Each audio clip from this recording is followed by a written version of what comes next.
We will roll right into the regular city council meeting for Monday, October 17th. We will begin with invocation followed by the switch to the flag, led by Mr. Jansen. Please rise.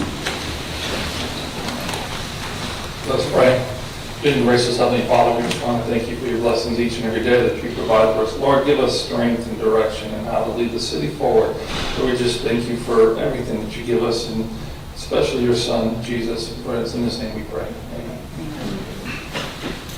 I pledge allegiance to the flag of the United States of America and to the republic for which it stands, one nation, under God, indivisible, with liberty and justice for all.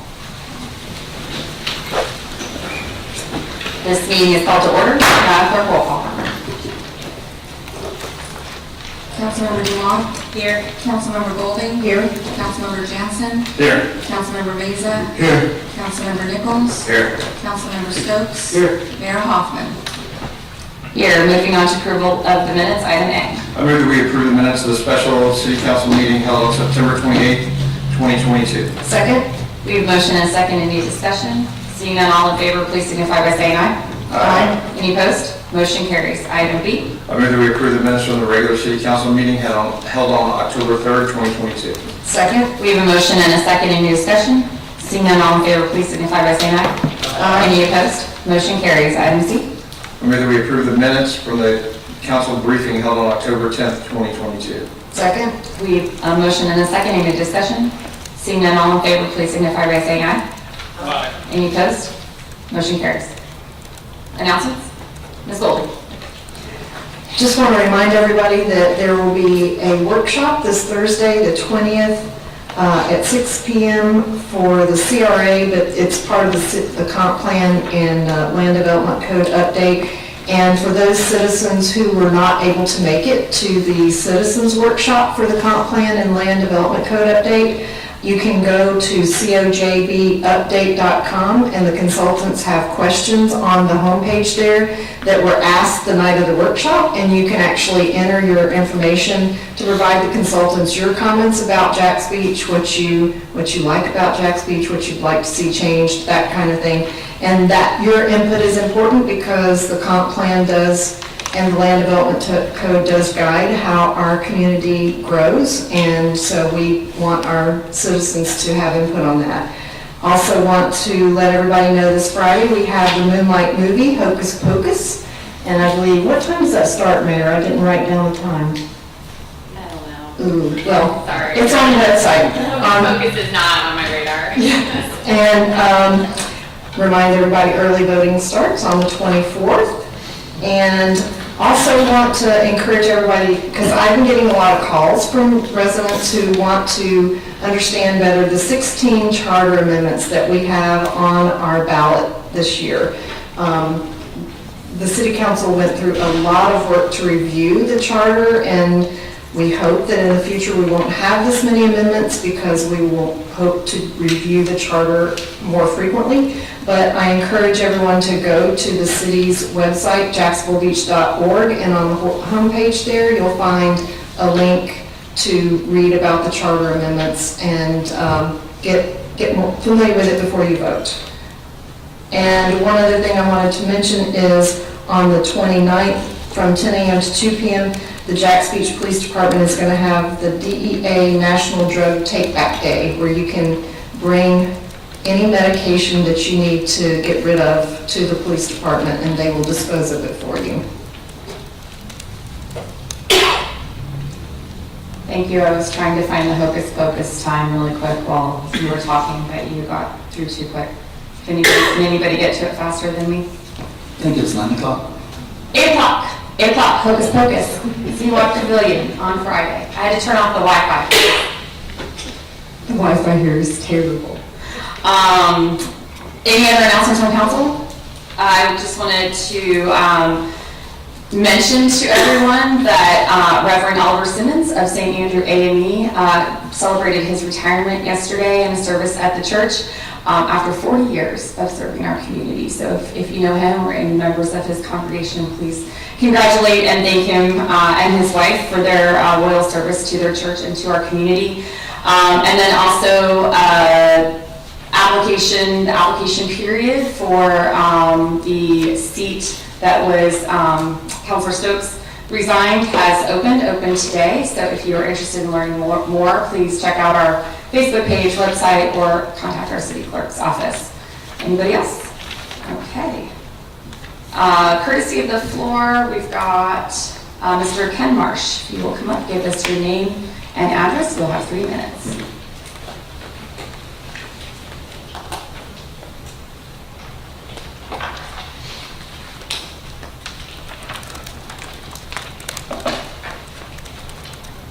Ken Marsh, 2011 Gale Avenue.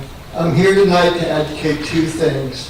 First, as we do a revised version of our LDC codes, we need to consider downtown construction and how we can make it look more appealing so we're not detracting people coming to our current businesses. We are all seeing new growth. There is no doubt we will see continued growth in the future with such projects as the Dolphin Depot property, JJ Gallery, Old Sydney's Bar, Latham Park Plaza, Casa Maria vacant lot, and possibly a parking complex. Although it's great to attract new people to come downtown, ultimately, our success is tied to our ability to attract and entice repeat guests and residents. Actually, repeat customers make more purchases over time as they trust the brand and trust the experience, all of which offer business owners higher value over a larger period of time. The pics I show you tonight of garbage in the streets, construction fences laying about indicates our downtown falls far short of encouraging trust in a positive downtown experience. Imagine bringing new guests to Okisu, having a nice meal, only to walk out and smell garbage. Is that the experience that exudes come back and see us again? Again, we need codes that address the problem. I recommend we replicate the cities that have codes that work and minimize the impact these construction projects have on existing businesses. Second, we need to create a leadership and staff culture that any non-compliance needs to be reported and addressed. If you see it, report it, follow up to make sure it gets fixed. Nobody should accept the statement, "We are working on it." Everybody has ownership in this city. Mike, city manager, I'm sure we have staff people going all through the downtown all day, every day. Irrespective of their task, they need to be accountable to be a watchful caretaker in all areas, even if not their own. To the city manager and mayor, you both have offices down here. Fernando, you have a business here. Corey, I see you walking your dog here. What are you seeing, and more important, reporting in your walkabouts? Do not let the pics I show you tonight embrace the beach life. The mayor, more than anyone on the dais, knows how passionate I am that we must stop seeing our downtown, and it rhymes with pit hole. She has seen me talk about our downtown decay for 10 years, and I'm still talking about it.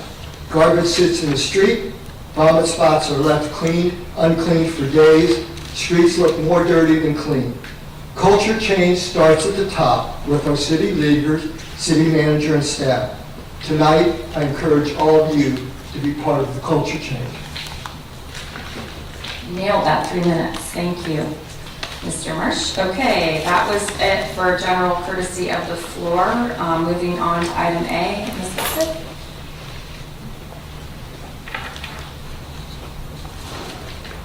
Good evening, Mayor and Council. Ashley Dossett, CFO. Before you tonight, you've got the monthly financial reports for September. Although this represents the entire fiscal year, it's prepared on a cash basis, and so we'll be doing accruals throughout the month of October and November to accurately reflect our financial position in our annual financial report.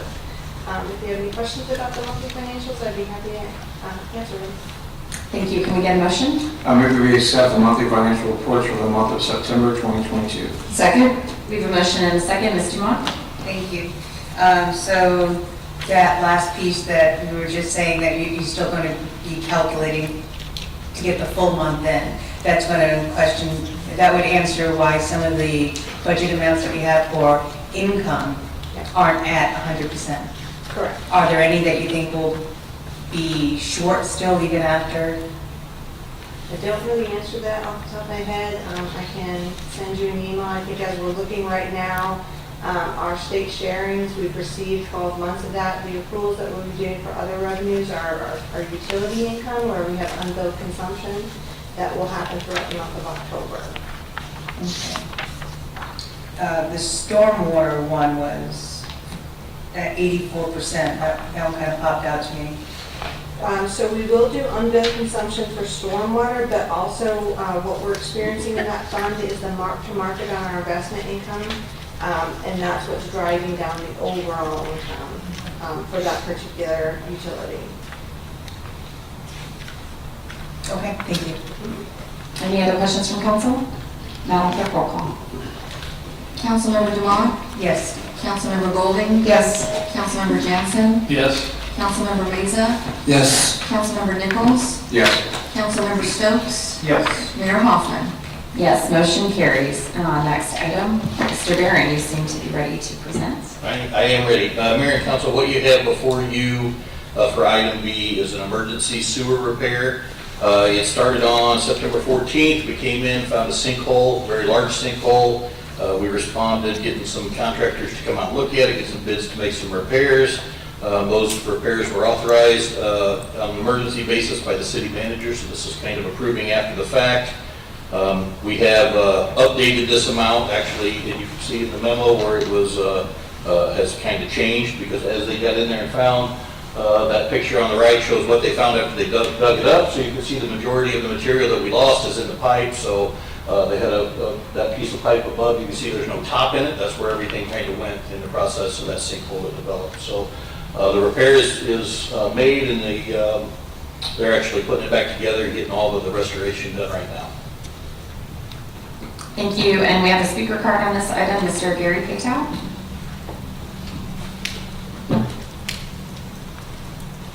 I know you know the drill, but for the audience, please state your name and address in your 3 minutes. Yes, ma'am. Gary Patow, 725 Bon Air Circle, Jacks Beach. I just wanted to address this issue a little bit further with you. In the last year in particular, there have been significant numbers of major depressions. I won't call them sinkholes, but major depressions in a number of our roadways throughout the city.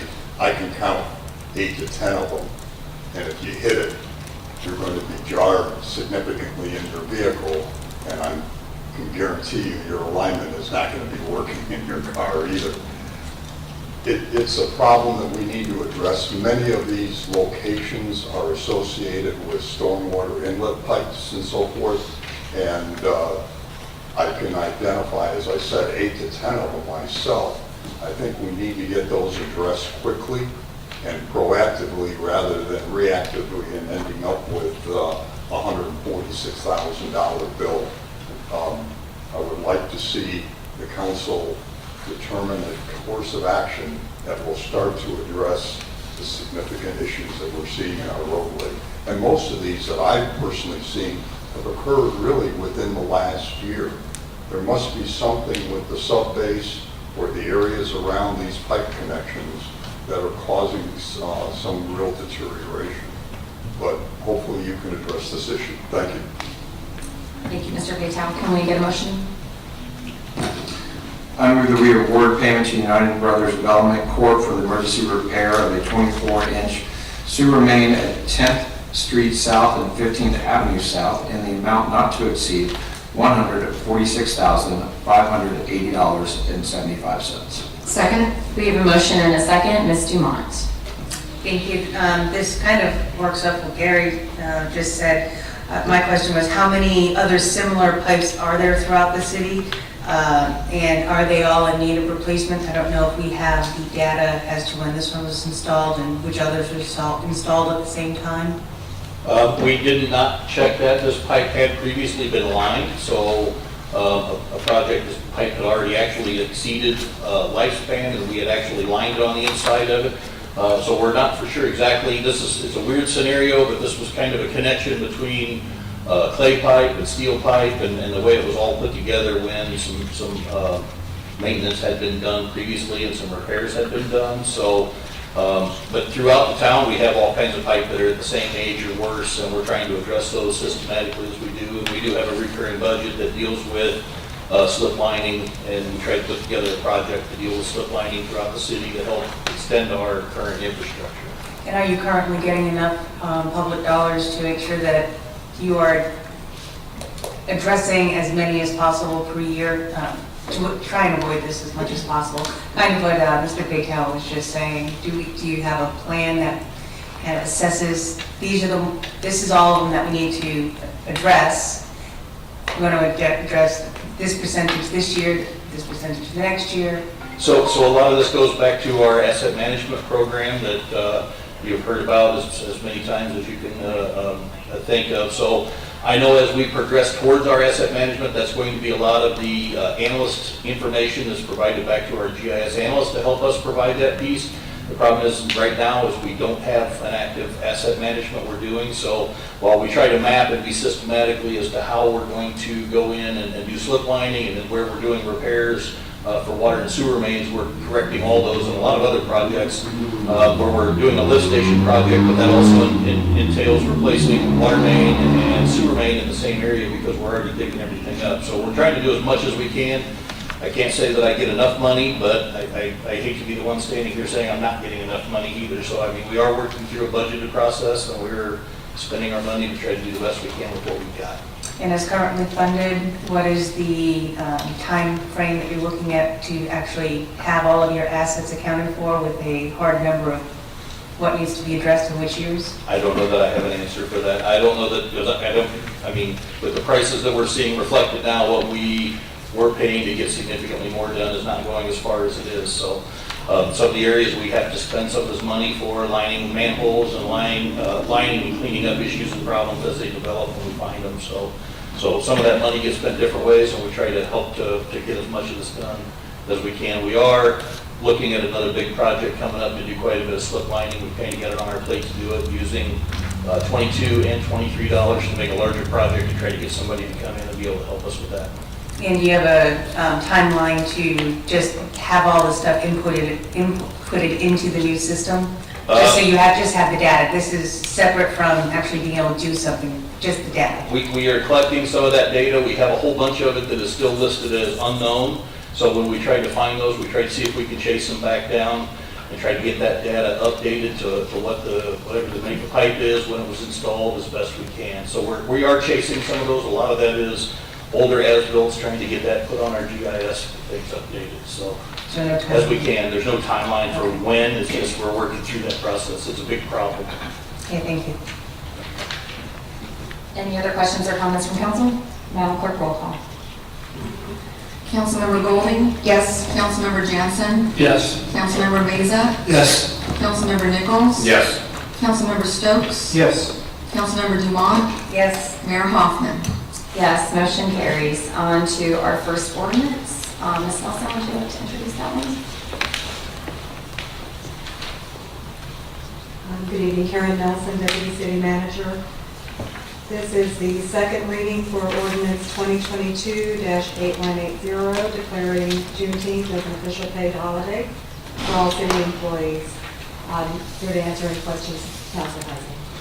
Thank you. Madam Clerk, will you read the ordinance by title, please? An ordinance of the City of Jacksonville Beach, Florida, amending the employee benefits and leave policy, providing for an additional paid holiday, Juneteenth, providing for legislative findings, direction to amend city policy, repeal of conflicts, severability, and an effective date. Thank you. This ordinance is before the council for a public hearing and consideration on its second reading. I will now open the public hearing on ordinance number 2022-8180. So we'll start with our comment cards. We have one who wishes to speak in favor of the ordinance. Sharman Smith, if you'd like to come up to the podium, just state your name and address, and you have 3 minutes to address the council. Thank you very much. My name is Sharman Smith. I'm the Democratic nominee for State Senate here in District 4. I live over on 14th Street South. I've been a resident of Jacksonville Beach since 2017, and I think this is a good idea. I think adopting Juneteenth as an official holiday for Jacksonville Beach is a step in the right direction for healing in our community, and it could be valuable for all of us. So I wanted to thank you for considering it for adoption, and I hope it goes through. Thank you, Ms. Smith. Would anyone like to speak in opposition to the ordinance? And would anyone else like to speak either for or against the ordinance? This public hearing is now closed. Can I get a motion? I move that we adopt ordinance number 2022-8180 on the second reading, declaring Juneteenth as an official paid holiday for all city employees and directing that the employee benefits and leave policy be amended to incorporate the same. Second? We have a motion and a second. Any discussion from council? Seeing none, Madam Clerk, roll call.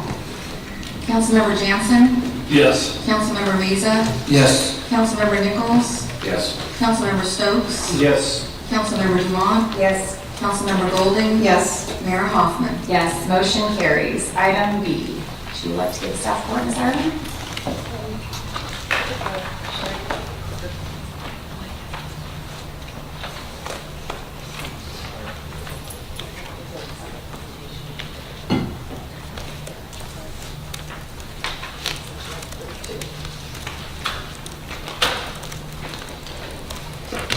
Good evening, Mayor and Council. Heather Ireland, Planning and Development Director. While the clerk's office pulls up the presentation, if it's okay with you guys, I'd like to cover this project. I know it's two separate applications, but as far as my presentation goes, kind of cover it all together, if that's okay. Obviously, we'll have to have two separate votes for this, but just want to make sure that's okay. You don't have it.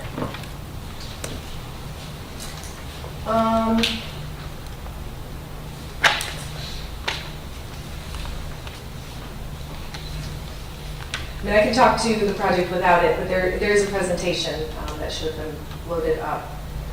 So I'll go ahead and try to get started. That's it, Sherry. If you can start on slide, keep going up, please. Keep going. If you could start with slide 13. Thank you. So I'm going to give you a little bit of history on the property. I have some maps to show, and then I'm going to summarize what the applicant's request is, staff's analysis, and the actions of the Planning Commission. So the applicant is referring to this project as the Beach Boulevard Mixed-Use Neighborhood Center. Some history on the property, as we all know, it's been a theme park since the mid-1990s. The property sold to a new owner in 2021. who desired to do a multifamily project on the property, and the theme park has been operational while the applicant works out the details of their project. Cities hosted two public workshops in June and August of 2021 where we sought to get some feedback from the community and from council. The original applications were filed in 2021 for a future land use change and a rezoning to allow for 427 apartments. And those original applications were deferred at the request of the applicant at the December 13th, 2021 Planning Commission meeting to allow some additional time for the applicant to work on staff's concerns. And some of the changes from that original application are the applicant applied to and received approval from FEMA to remove a portion of the property out of the special flood hazard area to free up a small portion of additional property for development that's outside of a flood zone. And the request was based on existing conditions of the property or existing elevations that are already there as it's developed. The applicant also revised site plan to cluster the development in towards the northwest of the property and provide a required 50-foot upland buffer between the development and established wetlands. And the project now also contemplates a small element of supporting commercial that would not exceed 5,000 square feet total. And I want to talk a little bit about the flood zones and how they relate to what the applicant requested. The blue is AE flood zone, to which our flood zone regulations in our local codes apply. The pink is what's called shaded X, and our regulations do not apply. And these kind of tan areas are not in a flood zone. So the applicant was able to essentially petition to FEMA to get some small portions of this property here and kind of the fringes of this taken out of a flood zone. What's in the AE flood zone that was removed equates to a little less than less than an acre of property total. The majority of it is in this shaded X. So basically what they did was did a survey of the property and show FEMA that this property, for the most part, is higher than what the flood zones show, and they were able to get a portion of it removed. So a summary of the project, they are proposing 10.9 acres of project area for development with multifamily at 40 dwelling units per acre. This would be 427 multifamily units is what they're proposing, with 1,800 square feet of commercial in the form of a coffee shop. Of the 5,000 square feet of aggregate commercial, if they were to get to that total square footage, would include things like retail, office, personal service, and child daycare as permitted uses, but as of now, they're only proposing that 1,800 square feet. And they also are proposing a Welcome to Jacksonville Beach sign for the northwest corner of the property. And we have some more slides where we'll show their proposed location for that. So a summary of the land use and zoning changes. They are requesting to change 7.66 acres of community commercial to high-density residential, 3.24 acres from recreation open space, also to high-density residential, just over 2 acres to recreation open space, 0.14 acres of commercial and 0.31 acres of residential to rec open space, and 18.8 acres of low-density residential into conservation. And the entire property, which is just under 54 acres, they're requesting in the second application to change all to planned unit development or PUD zoning. So again, I think we all know where this is, but just here's a map of the property location. So this is the primary property that would contain the development, and just some existing property conditions. As we all know, Adventure Landing is fronting Beach Boulevard, and down here there are these 2 gravel overflow parking lots, and this area over here is undeveloped. This is the entirety of the property owned by the applicant. It includes this 30 acres that is currently not accessible and contains some uplands, but mostly marsh and wetlands. Oops, sorry, I went too far. So these are the existing future land uses shown on a map. Parcel 1 is the community commercial, parcel 2 is recreation open space, parcel 6 and a portion of parcel 8 are currently conservation. The other part of parcel 8 is low density residential, and there's this little sliver over here of high density residential. And what the applicant is proposing, what they are requesting, is new parcels 1 and 2 to be high density residential, with parcels 4 and 5 remaining recreation open space, adding a little recreation open space over here. Parcel 6 remaining conservation, and the entirety of the 30 acres of parcel 8 also going into conservation, or parcel 7 changing from high density residential to recreation open space. As far as the zoning, these are the existing zoning district designations. You've got the community commercial fronting Beach Boulevard where Adventure Landing sits now. This kind of yellowy color is residential multifamily. Blue is residential single family. And these 2 orange areas are planned unit development. These are the 2 areas of the existing overflow dirt parking lots for Adventure Landing. The zoning was changed back in the late 90s. And this shows the entirety of the property as it would be under their requested PUD zoning. So this is the proposed updated site plan. Originally there were buildings in this area here, which is in a flood zone, and the applicant revised their site plan to remove those structures from the flood zone, clustering everything a little more towards the center and consolidating their buildings into one larger structure, and putting the space around the edges for the open space. And I'll cover our staff analysis and then the Planning Commission's findings. And I know the applicant has a separate presentation after this with some additional information they would like to share. So staff's analysis is that the project, as was amended by the applicant from the original application, does not increase residential density in the special flood hazard area and clusters the development outside of the flood zone. They're also providing that required 50-foot upland buffer from the wetlands. We do not feel that it degrades the internal consistency of the comprehensive plan.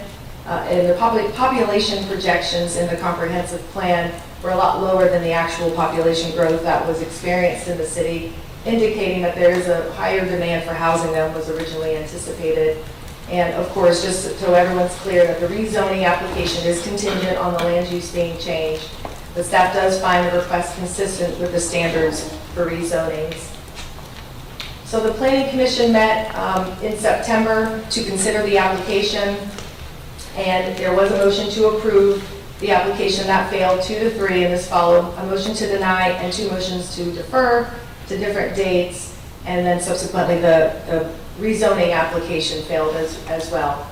But some concerns that I wanted to ensure that you guys were aware of, that the Planning Commission had desire to have a more detailed traffic study, which I believe you all were provided with from the applicant this week. They wanted some additional time to review the application. They also were concerned with providing workforce housing. Again, this is not something that our plans require, but it is encouraged. And they also were interested in the preservation of protected trees. The applicant did reply a response to all of the Planning Commission's concerns. As I mentioned, they did provide a detailed traffic analysis, which is not required by the code, but I believe you all should have a copy of that. And it is showing that the project will not have a significant impact on existing roadways or intersections in the vicinity of the project. They also are proposing some lighting restrictions on the property that would ensure that lighting does not negatively affect any adjacent properties. They are also offering that the applicant and the developer would work with the city for 3 years to work on some type of trail connection or urban trails type connection to or from the property. Again, the welcome sign, and it's shown on a elevation in one of the pictures. You kind of see where that's located. They are also proposing some workforce housing and have committed to the preservation of as many of the protected live oak trees on the property as they can. And Mayor, if you'd like, I can turn it over to the applicant to present their portion, or do you want to have questions? Let me go ahead and start the public hearing. Okay. Thank you. Madam Clerk, will you read the ordinance by title, please? An ordinance of the City of Jacksonville Beach, Florida, amending the 2030 Comprehensive Plan Future Land Use Map, providing for a change of future land use designations on approximately 30.33 acres of land located south of Beach Boulevard between Hobson Road and Jardine de Mer Place, from community commercial to high-density residential, conservation and high-density residential, conservation and recreation open space, from recreation open space to high-density residential, from high-density residential to recreation open space, and from low-density residential to conservation, providing for repeal of conflicting ordinances, severability, and an effective date. Thank you, Madam Clerk. This ordinance for the amendment to the text of the 2030 Comprehensive Plan is before this council for a public hearing and adoption on its first reading. Under the laws of the state of Florida, an ordinance which changes the text of an element of the city's 2030 Comprehensive Plan is a quasi-legislative proceeding. A quasi-legislative proceeding means that the governing body is acting in its rulemaking capacity. It is the duty of the city council to arrive at sound decisions regarding proposed changes to the text of the adopted 2030 Comprehensive Plan. This includes receiving citizen input regarding any proposed text change. The application has been reviewed by staff and the Planning Commission for consistency with other portions of the comprehensive plan. The council may hear from all interested parties in the legislative determination of an amendment to the text of the city's 2030 comprehensive plan. The council's decision on a comprehensive plan amendment application is based on the criteria set forth in section 34-182 of the Land Development Code. Each member of the council has been provided with a copy. I will now open the public hearing on ordinance number 2022-8181.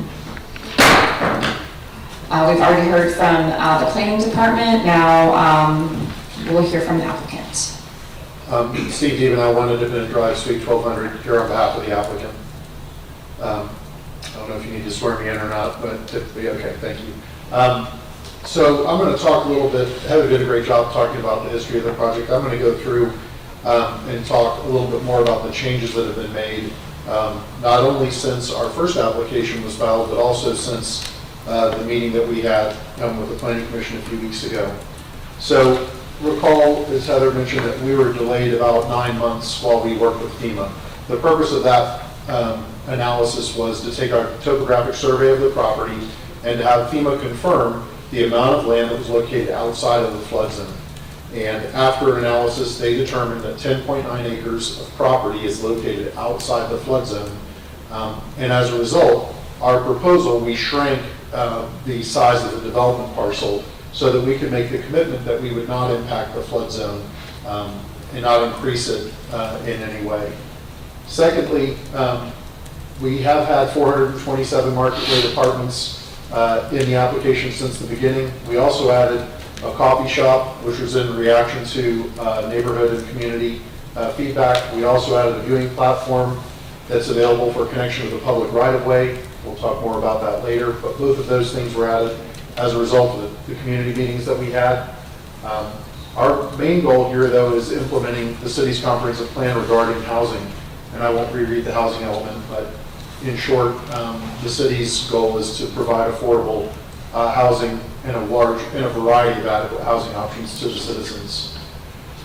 So graphically, this is what happened. In October of 2021, our development parcel was 13.87 acres. In our resubmission in September of this year, that shrank about 22%, so it shrank down to about 10.9 acres. As a result of the changes that we've made, there's been a 40% decrease in the total land that's available for development. I'm sorry, there's a 40% decrease in the total land available for development, and there's been a 60% increase in land that is either conservation or open space. And that's really graphically depicted by the yellow versus the green. So obviously the yellow has dramatically shrunk and the green has dramatically increased. These next two site plans here are a little bit busy, but bear with me here just a second. Basically, this area here is already located outside of the flood zone, according to FEMA. These areas here, these light greens and dark greens, were not located outside of the flood zone, and this is what we have FEMA confirmed. So that these dark green here, they're not in the flood zone because they're currently retention ponds. This green down here, when they take maps of flood zones, they do it from satellite imagery, and so it's not always super accurate, especially when you get to the point where the land hits the water. So the only way to really confirm whether something's in the flood zone or not is by doing a topographic survey, which we did, and then we submitted it to FEMA for confirmation. The other thing that we did is we inserted this black dotted line here. This is the boundary of development that's permitted. Our original development boundary went all the way to the edge of our property line, all the way through here, and then back up. We added the black dotted line after talking with staff in order to increase the buffers away from salt marshes, freshwater wetlands, and coastal high hazard. So as a result of all this work, we are not impacting the coastal high hazard, we're not impacting salt marshes, freshwater wetlands, or increasing the amount of land that's located in the flood zone. All of those things, we then added a viewing platform, which this is just a concept, but that is to give access to the open space that's located to the south.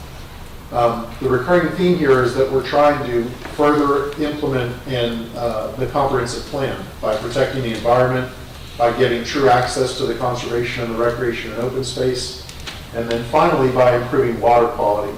So this pond right here is another addition. Today, roughly in this area, you can kind of see it up the photo underneath the blue, and in this area, which you can kind of see underneath the photo, are parking lots. Those parking lots, although they're designated recreation and open space, cars park there year-round. And so anything that comes off of the cars goes into a pipe and then gets directly discharged into the intercoastal. What this does with the pond is it takes anything that comes off of the hardscape or anything that comes out of the parking lots, it goes into the retention pond, it settles out and treats the water and then discharges clean water into the wetlands, which is the preferred way to handle all of those issues from a civil engineering standpoint. So it's a dramatic increase in the water quality. That was recognized by the Planning Commission specifically. All right, so the last part of the comprehensive plan that I want to talk about is the trade or the decrease in recreation and open space for the increase in conservation and recreation space. So when you do all the math, and I realize there's lots of different parcels and some go up and some go down, but when you do all of the math and get to the very bottom of it, this 2.75 acres is we're asking to take that from recreation and open space and to turn that into development. Today, remember, the majority of this site today is parking. So we're asking to take 2.75 acres of recreation and open space, which has parking, and in exchange, we're increasing the amount of recreation, open space, and conservation land by 19 acres, which is all of this land, and then this land. So it's about a 7-to-1 swap, or 7-to-1 increase in the exchange, going from developable land to conservation and recreation land. Again, this is just a recapitulation of some of the math on the different parcels. The main thing I want you to see here is that these dotted areas here are going away and they're going to conservation. Same thing with this little piece over here, which is right now high-density residential. And then these parcels, that should be green, by the way, I don't know why it didn't show up, but this buffer, which we added after working with staff, is also all recreation and open space, and you can contrast that with what we had here, which was part of our development parcel. The other thing I want to highlight is traffic. This is what we showed at the Planning Commission meeting. Some of you watched it online, I think, or watched the replay. With me tonight is Jeff Crammond, who's with England, Timms & Miller. He's a traffic engineer. Also with me tonight is Caitlin Taylor, who's here on behalf of Travado. We're going to probably talk about traffic later on, so I'm not going to go over this in great detail, only to say that our proposed development, what these slides show is that our proposed development is about 60% less traffic than what's permitted by right today. So if we just develop the parcel with a grocery store and retail, we would be generating significantly more traffic, and we would not be stopping here today for anything. We would just be going to pull a building permit. That's a really big deal, and we'll talk more about it later in the results of the traffic study. Finally, what this illustrates is that 80% of the property is being conserved in an open space, and 93% of that is contiguous, which is something that the conservation element of your comprehensive plan really likes. We talked about stormwater already. The last thing is about improved notice for residents. So today, this property here is available for development. It has the proper zoning, it has the proper land use. You could build homes here. Now, there's also a conservation easement that goes over this entire property here. But it's possible that we could change that conservation easement, or a future owner could change that conservation easement, and there wouldn't be any big notices, there wouldn't be orange signs. Any public meeting they would have would be down in Palatka at the Water Management District. And so it's possible that this conservation easement could change with very little notice to the citizens. By making this change in the comprehensive plan the way we are, what it does is it really ensures that forever. If anybody wants to do anything with that property that currently has conservation easements, even though it's uplands, it would not be able to be developed without orange signs going up, notices being placed in the Beaches Leader or the Times Union, and as a result, the citizens really have an improved notice and get to participate in any process that might have development aspirations for that property. Finally, these are the elevations and renderings that some of you may have seen already. I have hard copies as well, but one of the things here, again, we're going to hold out a piece of property right here at the corner for 3 years. This is just the architect's rendering of what something might look like here. Again, the developer would like the opportunity to work with the city on developing this entry feature. It's obviously an iconic spot. It's the first thing that you're going to see when you come over the bridge going to the east.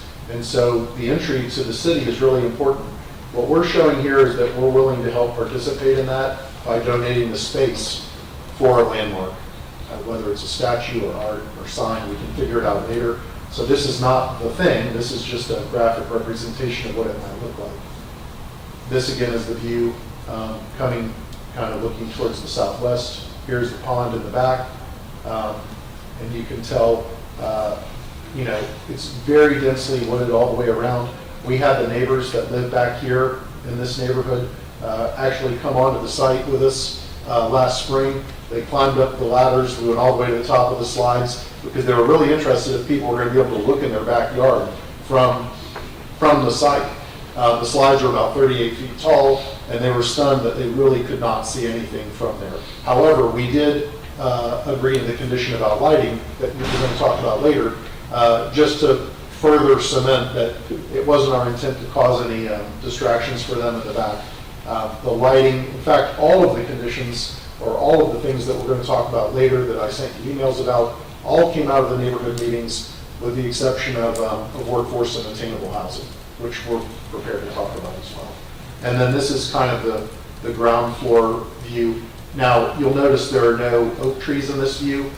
This drawing was done before we had the conversation about trees at Planning Commission, so we could imagine a few oak trees in there. What we've done is, at the Planning Commission's request, we completed a tree survey for all the trees that are located behind the curb of Beach Boulevard before the parking lot, and we've committed to save the hardwoods so long as they can be saved and as long as our infrastructure doesn't mess with them. There's about 9 or 10 of them that you'll see on the survey. I sent it to all of you so that you could look at it before.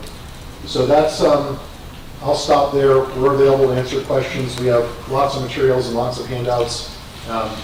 Anything that we want to talk about, we're prepared to address this evening. Thank you. Thank you, Mr. DeVito. We'll go into speaker cards. We're supposed to recognize those in favor of the application first, but on 2 of them, I don't have an in favor or opposed, so I'm just going to call you, and please let us know. Mr. Ken Marsh.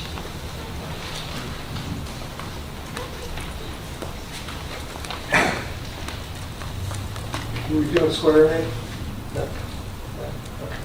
All right, Ken Marsh, well, Planning Commission, we have it. All right, Ken Marsh, 2011 Gale Avenue. From day one of this project, I've been an active voice in making sure that we had a proper traffic impact study for this project, so that the citizens are able to determine if we've got the road infrastructure to take on the 800-plus cars. The developer has been gracious enough to submit a new traffic study yesterday, indicating that, as Steve has said, that there's not a significant impact on traffic. However, I do not believe that anyone in council or in our planning department group has the expertise in reviewing traffic impact studies and modeling. And so I would strongly recommend that this council get an unbiased third-party expert to review it and summarize the study for you, for the general public, and before the next public meeting. I can assure you as I stand here that many in the audience are questioning the results of the study. I can also assure you that some doubts will always remain even if you get a third party, but you will surely change more the minds of the skeptics if you do proceed this way, and surely create more skepticism if you don't. I'd like to acknowledge Mr. Diabnow, agent for the developer, for his cooperative spirit. There were probably more asks in this proposal than most, and he handled them all very diplomatic and professional. I'd like to also acknowledge our planning department for their hard work in scrubbing the application against our comp plan and our LDC codes. I spent more than my share of time looking at both, and I recognize that this is an arduous and Herculean task. So I didn't put opposed, and I didn't put in favor. I take no exception to what's going on, but I'd like to see an unbiased third party take a look at that. I know we've got a representative for the person who did the study. I think that's good, but I do think an unbiased would be good for the citizens. Thank you very much. Thank you, Mr. Marsh. Michelle Tipton.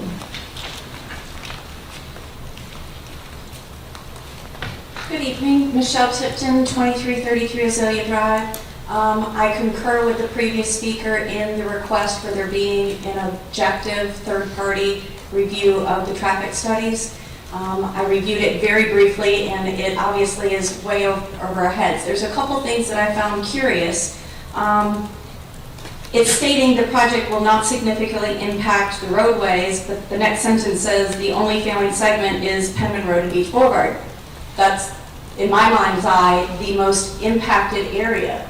And you all know, living at the beach, that area right now, without an additional 427 units, you can't even get into the left turn lane to turn north onto Penman, often at any time of the day, let alone during high traffic periods. So that is of a major concern to me. I do not see anywhere within the traffic study discussions of what those arteries look like. When you go further down Penman Road, when you look at 9th, I do not see anything in regards to San Pablo. I don't know how you all come home from work, but if you're coming down Butler and you're trying to get off on Hodges or San Pablo, 4:30 to 6 o'clock, it's backed up on Butler, and it is bumper to bumper for all this traffic heading east to come to the beach, and that's where they're going to be coming. Where is that information and where is the impact? I believe that would, all of those areas be negatively impacted and quality of life be of major concern. I also made a phone call to Randy Gallup from Duval County School Board, who submitted the information, and he was very, very helpful. And if you look at the charts for the schools, it says that they're not negatively impacted, but when you look at the numbers of their estimated 105 students, which I think is extremely low, it puts 2 of the 3 schools well over 100% capacity, the other one at 97%. The hallways of Fletcher Middle do not need additional students. There's safety issues. There's concerns already with the capacity that we're dealing with Fletcher High, Fletcher Middle. And to throw an additional 105 students into these schools, I think is us putting safety at a concern for our schools right now. Mr. Gallup was very forthright in that his personal opinions on this, that he don't like seeing the numbers go over. But by state statutes, they're obligated to because of the concurrency issues. He also mentioned that the state setting it up the way that they do, what they're saying is that even though it goes over for Fletcher, they're saying, well, there's room at Sandalwood, there's room at Arlington Middle, so it all fits. It doesn't, and there should be impact fees for the number of these students coming in, but because of state decisions, they're not required to pay those amounts. So it does negatively impact our schools. The charts that are submitted do not reflect that, and I hope that you look at that further. I do not support this project. Thank you. Thank you, Ms. Tipton. We also had a speaker card, or a card from Mr. John Tipton. He does not wish to address the council, but he is opposed. And that was the last of the speaker cards on this issue. Would anyone else like to speak in favor of or in opposition to the project that, or to the application that has not spoken yet? Go ahead and come on up to the podium. Give us your name and address. You have 3 minutes to address the council. Thank you. My name is Nathan Togo. I'm at 109 Seagrave Drive. I've had the pleasure of hearing a lot about this from my wife and some of my family members who've been concerned and have gone a couple of these meetings. I would have liked to have been at more of them. I was deployed with the Navy, but I have been a resident off and on of Jacksonville Beach for the last 16 years due to military obligations. I haven't been here this whole entire time. And I've seen quite a few changes, some of them good, some of them not so good. One thing has been the increase of people here. It's not necessarily a bad thing, but when you get to the traffic, like it's, obviously anyone who's lived here for an extended period of time has noticed that. Now, traffic, I mean, it's probably not as much a concern to me as some other aspects of this. I'm going to speak of something a little bit different than a lot of people have it. I'd like to stay as much in the data as possible, but this is more of a, it's pretty much agreed. Eventually landing causes traffic. You put a shopping center there, it's going to cause traffic. I'm a little bit more concerned about the message that it sends, this continuing increase of density, and I think the goal of the city, as was shown earlier, was to increase the affordability or enable affordable housing for the current and future residents of Jacksonville Beach. I understand that goal. It's not a bad goal, but eventually you get to the place where you can build up and where you can further increase density. And affordable housing is a good thing, but also I'd like to see people being able to achieve the American dream of actually owning a home instead of being able to move into an apartment. We have apartments going up all over the city. They're everywhere. It seems like every new development is an apartment complex. You rarely see a development of single-family homes. When you do, they're about 3 feet apart. So I'm concerned about the future of the city, not just Jacksonville Beach, but all Duval County, and where that goes from here. If we don't have any kind of checks on what's going to be a single-family subdivision versus an apartment complex versus a condo, there's just a lot of different things to do, a lot of different ways to address that, but it's difficult. I understand people want more housing. I understand the applicant's goal to build it. Everyone wants to make the most amount of money that you possibly can, and I don't blame them for that. Another thing that you have to think about with the apartments versus home ownership is what, and I don't think I've seen too many negative apartment complexes here in terms of repair and disrepair, but it's just one thing to think about. And the clientele, are they going to be, what type of apartments are they? The luxury apartments, or what are we? This is a question for the applicant, I guess, would be more for them. But those are just my concerns. I think they're shared by a lot of people, and I appreciate your time. Thank you. I think someone else behind you wanted to proceed. State your name and address. I'll give you 3 minutes. Hello, my name is Stephen Hamill. I live at 2844 Old Mayport Road. I've lived here my entire life. I've worked with Jack's Beach Search and Rescue when I was 18 years old. I've done a lot to serve this community. It's really upsetting to see that we're just stacking houses on houses, and we're not doing anything that attracts people to the place. It's literally, Adventurelanding has been such an iconic thing. As soon as you come over the bridge, you see something to do, something to bring your family to. We don't have that anymore. The only thing that we have that is actually still around is Beach Bowl, and they're thankfully revamping that. It's if we should have done the same thing to Adventurelanding. The traffic's always going to be there, but the thing is that we do not need any more traffic. We don't need any more students at schools. We do not need any more building on top of each other. It's just consistent, and it doesn't seem that we're doing anything to give to the community. We're just building to bring more people in. We're making the wealthier, and then it's impossible, like this guy said, that we can't even afford a single-family home. We all are living up in these apartments now, and it's got to that point where it's like, what are we doing? Why are we making other people wealthy and not bringing the wealth for our own community? And it's just one of those things that I feel very, very passionate about, because this is something that I've been ready to bring my child there, and now I have a year-old child right now, and it's the saddest thing in the world to think that we won't have anything like that anymore at the beaches. And there's no room to build anything like that again, because all of it's been taken up by wealthier people that are building to just make themselves richer. So it's like, I just don't understand why we allow this to continue, because it's just like, what are we going to have left except nothing but traffic and nothing but chaos? It's like my friend was shot right in front of the Surfer Bar on 4th of July because it was overcrowded and the cops could not handle the situations out there. It's like, what do we do? It's like, I mean, like it's just gotten to the point where it's so overwhelming. It's like, why are we allowing so much more people to flood in here? And it's like, I'm at the point where it's like we need to figure out what we're doing and who we're affecting, because the community is definitely being affected by this. I know that there's hundreds of people that I know that personally would love to see something similar to Adventurelanding there, instead of just ripping out a bunch of nature and raping that land for what it's worth. And it's like, that's really all I have to say, but it's just one of those things that I feel like I had to make an appearance here to at least speak out, because I didn't feel like anybody wanted to go through the process to get here and say it for themselves. So thank you. Thank you. Would anyone else like to speak in favor or in opposition? Come on. I'm Linda Fisher, 637 Lorraine Avenue, South Jack's Beach, and I agree 100% with the last 3 people, especially the young man that just spoke, that has so much passion and put it so well. We do not need to put, I don't know what you say, rewards to the people who just try to get the tax base increased. It never works for the citizens. They are never paying ahead of time for the costs that we're all going to have to make up for and incur. If you had impact fees and they were anywhere near adequate, that might change things. The last thing I want to say is I am 100% adamantly against giving any of these guys, the developers, Granting them PUDs, it never works for the citizens, never. And it's a bad idea, and I hope you don't do it. And they should be able to play by the rules that everybody else has to with the zoning that's here.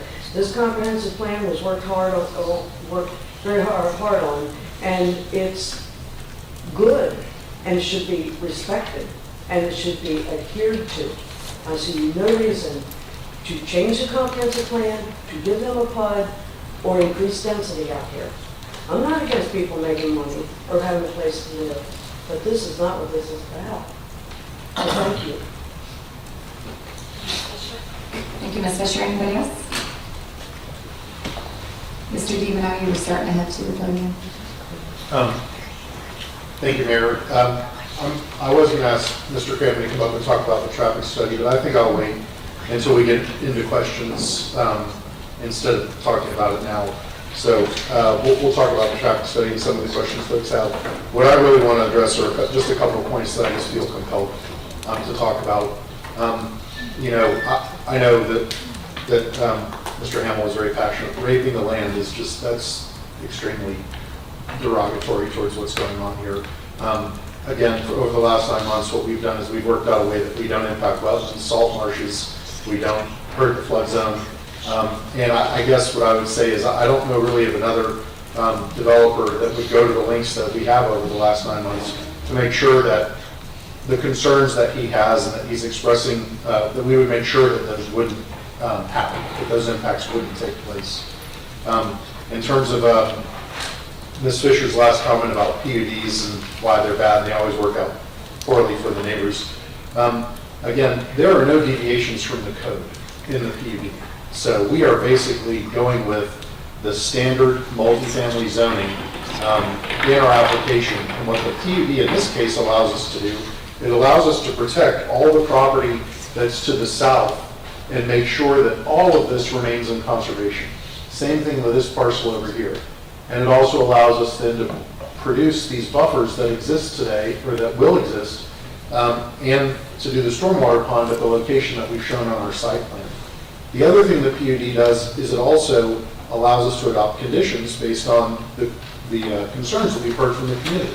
So the other issues that we've talked about, lighting, traffic, tree preservation, all of those things, those aren't easy to do in Florida in a conventional zoning, which is why we chose to, and we pursued a PUD so that we could, by contract basically, agree to do things like add the coffee store or add the viewing platform and the walkway. So in this case, sometimes PUDs are used to increase height or increase setbacks or lower parking requirements or do other add uses. That's not what this PUD is doing. This PUD is merely being used to address concerns that have come from the community. And then finally, I want to talk about Randy Gallup's concerns. And I think Ms. Tipton kind of hit the nail on the head when she said that she shared Randy's opinion, which isn't the state law. Randy's true opinion, which was shared with us via email, is that we comply with the state statutes. He sent an email to us and to the planning department representing that this application complies with state law as far as schools. There are no school concurrency regulations in Jacksonville Beach. 104 students, I just want to remind you, is that's the total amount that they estimate based on the number of units and the unit types. Those would be spread across all different types of schools, charter schools, private schools, public schools, and all different grades. So again, I appreciate knowing what Ms. Tipton said that Randy Gallup said about his personal opinion. But that's not really what's at issue today. What's at issue today are the state statutes and the state rules. And Mr. Gallup was on record by email to your staff about the impact this project would have on the schools, which is that it would comply with the state law. So and I think I'll stop there and just we're available to answer questions and talk about the other potential issues that we've identified throughout our conversations over the last 16 months. Thank you. Thank you. This public hearing is closed. Before requesting a motion on this ordinance, beginning with myself, each of the members is requested to indicate for the record both the names of persons and the substance of any ex parte communications regarding the application. An ex parte communication refers to any meeting or discussion with a person or citizen who may have an interest in this decision which occurred outside of the public hearing. I will start, and I think we just learned today that we need to make an additional effort to ensure that the city clerk receives emails that are addressed to us individually. I didn't have a chance to do that. Thank you. Jury duty today, but I do know I received several from Miss Valerie Britt, and I will go back and check any others and make sure that the city clerk has a copy of them. I also met with Mr. DiBenau last week, and I will also get you that exact date. And the primary discussion was the discussion at the Planning Commission and changes and things that we'll talk about probably under the PUD discussion with regards to the application. Mr. Stokes. Yes, thank you. Received several emails from the applicant, Mr. DiBenau, forwarded those to the city clerk already. Had breakfast with Mr. DiBenau, a good call looking up the date on 10/5, and we discussed the project, the changes, and the recommendations such as the traffic survey and tree study from the Planning Commission. And I believe according to Ms. Robinson's email, that is the only substantive ex parte communications. Well, I hope you guys don't not feel special, but yeah, same as everybody else. But when I met with Mr. DiBenau, it was also, and this has been, I guess, the last year and a half since we first started talking about this. I've been pressing for workforce housing and access to the environmental areas for the public on that property. He also covered trees and lighting and water quality. I've also heard from Ken Marsh and Valerie Britt, both of whom note the concern of that many new housing units, that many more cars, and specifically Ken, the desire for a traffic study by the city to understand what is our current capacity on the roads as they are currently constructed, and will they be able to accommodate that many more cars. Excuse me. I have also had communication with Mr. Steve DiBenau through emails. Received one today and yesterday with new changes. We went to breakfast on October 4th, and he presented the new amendments and stuff that he did. I received emails from Valerie Britt and Mr. Ken Marsh. Mr. Nichols? Thank you. I just need to clarify something. I've met over the last year with Mr. DiBenau twice and received the same emails that everybody else has. I will forward them to the city. Other than that, I have received other emails, but they're not part of ex parte communication because they're citizens. But we talked about the traffic study. I'm a civil engineer, so I've reviewed it in depth. I feel comfortable with it as a professional engineer. And a professional engineer signing off on those. I have substantial confidence in the analysis that was done with it. We talked about the lighting, the trees, the just impact overall to the public, and I was very concerned about the conservation lands and the way the PUD was developed in order to be able to retain and commit more land to conservation. So those are the main things, that's what we talked about. I also met with Mr. DiBenau, I think it was October 4th, I believe, and he, pretty much the changes that he presented today, he presented to me on that date. We did have additional discussion about affordable housing and what that looked like in this project. I've also received emails from Ken Marsh and Valerie as well, the same email. I also met with Mr. DiBenau July 20th, and at that point we were just talking. He provided an update on what was going on with the project, which consisted of reassurance that the project would not impact wetlands, that they were working on getting certification from FEMA on the land that's not in the flood zone, and brief discussion about what he thought the site plan might consist of. October 14th, we met again. We discussed concerns that the community has with the number of units.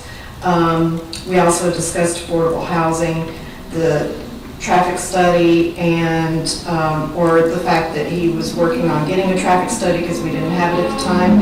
And he also discussed public benefit of the proposed development. And then, as everyone else, I've received emails from Steve with the proposed amendments, tree survey, and traffic study, and I'll forward those to the city clerk. And I've also received emails from several citizens, but Kim Marsh and Valerie Britt most recently as well. Thank you. Can we have a motion to approve the ordinance as read by title? I move that we approve ordinance 2022-8181 on the first reading for a small-scale land use amendment for Beach Boulevard Mixed-Use Neighborhood Center and schedule a second reading for November 7th, 2022. Second? We have a motion and a second. Before opening the floor for discussion or questions by the council, please be reminded that our decision will be based on the criteria set forth in the Land Development Code, staff's report, the recommendation of the Planning Commission, and the public input at all hearings. We'll open the floor for discussion. Mr. Jansen. Mr. Deval, can you talk more, expand more on affordable housing? Because I feel like that's one of the problems that we're suffering here in our city. And we have, I talked to different department heads just to find out how the employees, never mind just the average citizen, teachers, policemen, that kind of thing, are being able to afford to live in Jax Beach. And I think that you're addressing this problem to a certain degree. Sure, so I'm going to address that and just remind everybody procedurally where we are. So we're on the comprehensive plan amendment, and which is 2022-8181. And the way that affordable housing kind of ties into that conversation is regarding the public benefit. There is a provision in your comprehensive plan that basically says when an applicant asks to remove recreation and open space from the comprehensive plan, it has to be outweighed by the public benefit. And in the presentation I gave earlier this evening, if you count them up, there's about 18 reasons why there is a public benefit to doing that 2.75 acre swap, which I showed on this map here, and replaced it with all the conservation land. There's about 17 or 18 reasons embedded in that presentation. And what we're also doing is we're also saying that in order to further implement the housing policy of the comprehensive plan, we're offering to include some affordable housing in accordance with Florida statutes. And I cited the statute. I sent everybody copies of that before the meeting. I think that the appropriate place to actually put that condition would be on the rezoning, which is in the next hearing, which is on 2022-8182. However, it does tie in, if that condition is adopted or something regarding affordable housing is adopted, then that would tie in and be yet another reason, an 18th or a 19th reason, that it would be in the public benefit to swap these acreages the way that I've outlined before. That's procedurally where we are. Now, to answer your question, what we've proposed is, rather than making up our own affordable housing definition or making up a plan to provide affordable housing, we went through the Florida statutes, spoke with lots of experts in that area, and it seems like the easiest way to do that is to tie our provision of affordable housing to the state statute, which is 400.0004. That defines what types of housing and what income bands constitute affordable or workforce or attainable housing, depending on what word you use. So what we're proposing is that 5% of the units, when we get to the PUD, would be provided in accordance with that statute. And then that statute is implemented through the use of a table that's generated by HUD. This isn't saying that there's going to be vouchers. This isn't saying that there's going to be Section 8. HUD just happens to be the entity that studies rents and rent levels and publishes rents based on attainable and workforce housing. So I know this is a long answer, but that table, what we're saying is, would be adopted as it's updated periodically, And that actually shows you how rents would be governed within different income bands, number of people in each family, and then the number of bedrooms in each unit. Again, that whole process is one that we don't have to make up. We can refer to the statute, and it picks up all of those things that I just listed, and that's how we would implement it. It's a very long answer on it. No, that's good. I appreciate all the work that you've put into this and taken in consideration of the community input that they've provided over the past almost a year now, or over a year now. So, and the other thing that kind of bothered me tonight was it was stated that that some wanted an unbiased opinion from the traffic study. Is there a bias with the gentleman that provided? I don't see where the bias is. Well, again, I think that, in every super technical area, you can always say there are shades of gray and things, but this study is very straightforward, and it's signed and sealed by a licensed professional engineer. So he's basically saying, in accordance with his license, that he's prepared it in accordance with industry standards. And so he references his sources. Again, if there was a way to, I'm sure there are traffic studies that are shaded one way or another, but to answer your question shortly, no, it's not biased. Thank you. Pretty straightforward. Ms. Golden? Either Heather or Mr. DiDenau, we heard tonight, the thing that I keep hearing from people is the size of the development as far as the number of units, which leads to, how many cars we're going to have on our roads and the concerns, with the essentially the increased density.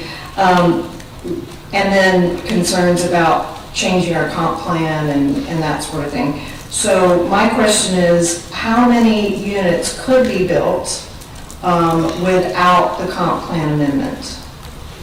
Do we know? Well, okay, so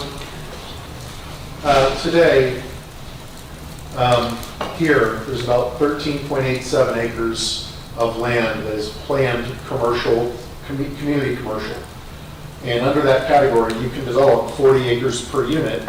I'm sorry, this top part is about 7.9 acres. I'm sorry, not the entire piece. This rectangle at the top is 7.98 acres. That 7.98 acres is planned community commercial. And under that comprehensive plan designation, I'm trying to find a different slide that shows it. Anyway, under that, I guess this does it, that portion right there. Under that category, you can develop 40 units per acre, but you need to do a rezoning. So what we're talking about here is the incremental difference in that 2.75 acres here. It's about 2.5 acres is what we're asking to add in terms of density when you do all the math and figure it all out. We're going from about 7.98 acres to 10.9 acres. Okay, so I did the math on 7.98 acres, and that would be 319 units. Does that sound right? Yeah, that Okay. sounds right. Okay. Yes. All right, thank you. Mr. Jansen? Yes, so if going by the state statute benchmark, if you reduce the amount of units, then you're reducing the amount of affordable housing as well. Well, that's our proposal. That's our proposal. So if we are able to achieve 427 units, then we have offered, again, it's not required. Sure. This addition of workforce housing, affordable housing, is completely in response to what's going on in the greater community today. There's nothing in your code that requires it. It's a concern that was shared, and we're trying to be a part of the solution. As you know, the property owner owns a lot of property in Jacksonville Beach. He really wants Jacksonville Beach to succeed. The key to success is that people have a place to live, a safe, good, clean place to live. And there's this middle band of folks, the working class, that needs places to live. So we're trying to do our part to be a part of the solution. So there's not a state law that says if you do fewer units, you do fewer percentage. But practically speaking, what I'm saying is that at 427 units, we can do about 5% of those units as within the state statute, which is about 20 units, which is 20 more than is required under your code or your comprehensive plan, just to try and be a part of the solution. Mr. Nichols? This question's for Heather. In the introduction that you read, it said that we would take the planning commission recommendation into account, and that was the most confusing planning commission meeting I've ever seen in my life. And what I saw out of it was really no recommendation. I've seen a lot of stuff that I feel is inaccurate in the local newspaper and everything else, saying that they voted against it. Can you please clarify that, and also discuss a little more in depth what the city's what staff's finding is, and but first the planning one. Sure. Thank you, Councilman Nichols. Yes, you're absolutely right. The Planning Commission did unfortunately fail to make a recommendation. I do believe that they just wanted a little bit more information before doing that, but many of the things they were asking for aren't things that the applicant is required to provide to us, either at that stage or at all. So this level of detailed traffic analysis, they wanted it. It's not required, but they did go and get that done. The tree survey as well, that's not required until way down the road in the process of any kind of development. So trying to make some more time to come, get some additional information and make a decision was kind of where they got hung up. So yes, it does come to you guys without an actual recommendation from the Planning Commission. Thank you. And I have one question for the traffic engineer about Penman Road, and actually it's part to you, Heather, too, that obviously the capacity of Penman Road is deficient. My understanding is the city of Jacksonville is in the process of completely rebuilding that road and widening it to increase some level of capacity on it. And so the two questions is the impact that we will have on Penman Road. Do we know if there's going to be this additional traffic, how it's going to impact that? And then, sorry, the engineer, sorry, I forgot your name, but talk about the level of service of Beach Boulevard in that area. I mean, I live a couple blocks from that location, so obviously I'm concerned about it as well. Yeah, and I'll speak a little bit to that, and then I'll turn it over. Jacksonville Beach doesn't participate in the concurrency of roadways any longer. So Penman is already a failing road, as we all know. It's failing at PM peak hours for traffic. If you go out there right now, it's not a failing road, but it is operating that way during the PM peak hours of traffic. You mentioned Jacksonville is working on that. We can certainly provide any information to the Jacksonville engineers and consulting firm who's working on that Penman Road project. But since we don't participate in concurrency, we're not looking to kind of penalize the applicant of any project, if you will, for wanting to develop their property, saying, okay, well, the road doesn't have any more capacity, so you can't build. In 2013, council adopted the mobility fee program, which I think you guys are mostly familiar with, where the applicant will have to pay into our mobility fee program. That money goes into multimodal transportation, facility, infrastructure, and improvement. So things like Urban Trails Master Plan implementation, bike racks, bike paths, sidewalks, things like that. So we know we're not growing new roads in Jax Beach. We have what we have. Our main arterials are not ours to do anything with anyway. They belong to the state, or in the case of Penman, Jacksonville. The transportation study is great data, but again, it's not something we're going to look at and say, well, this road is failing, so the developer has to do something about it, especially when it is already failing. And we know Jacksonville's looking at it already, so I'll let you add any information you want to share. Jeff Crammon, Amy Townsend Miller, 14775 Old St. Augustine Road. As far as Penman, what the city is looking at is a context-sensitive solution. They're not going to, it exceeds the capacity of a 4-lane interrupted flow facility. They're not going to build 4 lanes. It doesn't make sense for the area, for the people, and you really don't need it. For an hour in the morning and maybe an hour in the afternoon, there's some delay. But They called it interrupted flow, which is basically a couple signals a mile. You've got a signal at Beach, and then you almost have to go up to Neptune Beach before you hit any other ones. So it's uninterrupted flow in the middle, so it actually does work. When the engineering firm that is looking at the road started looking at historical traffic data, traffic on Penman Road has been decreasing for the last 10 years. And we also never designed for less traffic than you have now. So they're looking at a minimum growth rate of 2% a year going out in the future. So there's a lot of, they're building a solution for a lot more traffic than they believe the road will handle. And that includes what we will add to it and other people also. Thank you.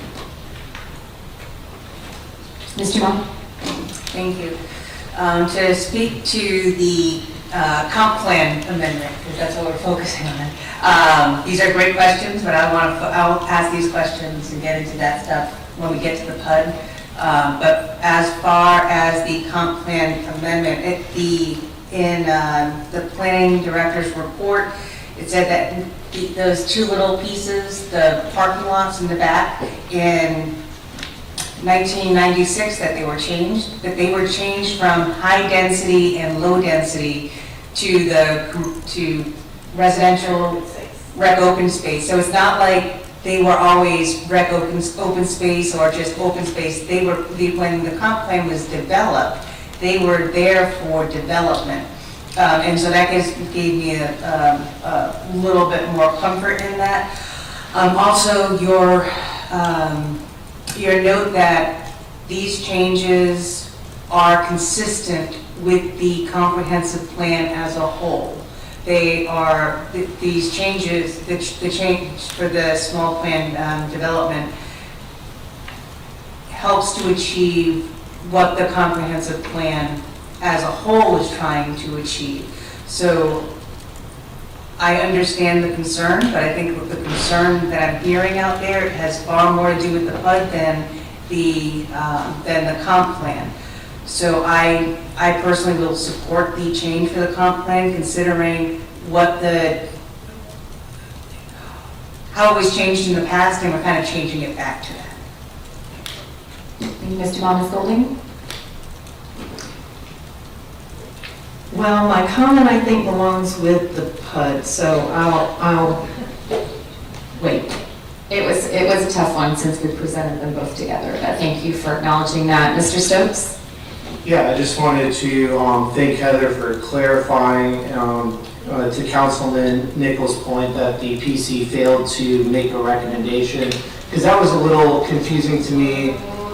We had received an email from Ms. Robinson, and then the briefing had it a little bit confused, and then, like I'm sure everybody had seen several news reports of it, even more confusing. So thank you for clarifying that. But the one question he asked that we got kind of tied up with that and didn't really get answered was just to go into detail on the staff recommendation of approval.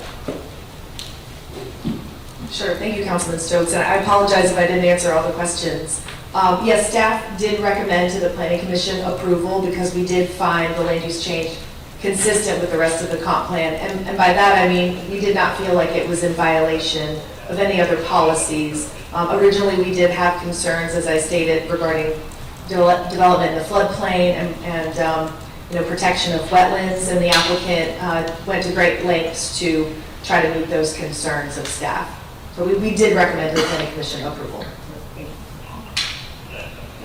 Any other questions or comments from council? Madam Clerk, roll call. Councilmember Meza? Yes. Councilmember Nichols? Yes. Councilmember Stokes? Yes. Councilmember Dumont? Yes. Councilmember Golding? Yes. Councilmember Jansen? Yes. Mayor Hoffman? Yes, motion carries. Moving on to the next public hearing. Let's get this up here. Ms. Ireland, do you have anything to add before we start this public hearing, or are you covered with your prior presentation? Thank you, Mayor. The only thing I'll add that if there are any conditions that you're considering, that this obviously is the appropriate place to put those. Thank you. Madam Clerk, will you read the ordinance by title? An ordinance of the City of Jacksonville Beach, Florida, establishing a planned unit development PUD zoning district within the City of Jacksonville Beach, Florida, as provided under Chapter 34 of the Code of Ordinance of said city, providing for repeal of conflicting ordinances, severability, and an effective date. Thank you. This one is long. Please bear with me. This ordinance to amend the PUD zoning regulations of your property is before the council for a public hearing and consideration on its first reading. Under the laws of the state of Florida, an application to amend the zoning regulations governing a property is handled as a quasi-judicial proceeding. A quasi-judicial proceeding means that a governing body is now functioning in a manner similar to a court, with the mayor and council sitting as impartial decision makers, hearing testimony and questioning presenters who are to provide substantial and competent evidence to support their side of the issue. It is the duty of the council to arrive at sound decisions regarding the use of property within the city. This includes receiving citizen input regarding the proposed use on the neighborhood, especially where the input is fact-based and not simply an expression of opinion. It is the applicant's burden to demonstrate that their application is consistent with the Land Development Code and the comprehensive plan. If the applicant is successful in showing consistency, then it is up to the local government to produce competent, substantial evidence of record that the application should be denied. The council's decision on a zoning amendment application is based on the criteria set forth in section 34-211 of the Land Development Code. Each member of the council has been provided a copy of the criteria. In addition, the council has received a copy of the application and the staff and planning commission reports on this PUD zoning amendment request. I will now open the public hearing on ordinance number 2022-8182. Would the applicant or a spokesperson for the applicant like to make a presentation or any additional information? Thank you. Now we'll announce the opening of the hearing for testimony from other interested parties. I do not have any additional cards, but would open the floor if anybody additionally would like to speak in favor of the application. Would anyone like to speak in opposition to the application? Anyone who wishes to speak for or against the application? City attorney or the director of planning and development wish to respond to any of the comments by the applicant or the public? Since there were none, probably not. And the applicant probably also doesn't need to respond at this point. This public hearing is closed. Before requesting a motion on this ordinance, beginning with myself, each of the members is requested to indicate for the record both the names of persons and the substance of any ex parte communications regarding this application. And ex parte communication refers to the meeting or discussion with a person or citizen who may have an interest in this decision which occurred outside of the public hearing process. Mine are the same as for the previous item. Mr. Stokes? Yes, mine are the same. Same. Same. Same. Same. Same. Thank you.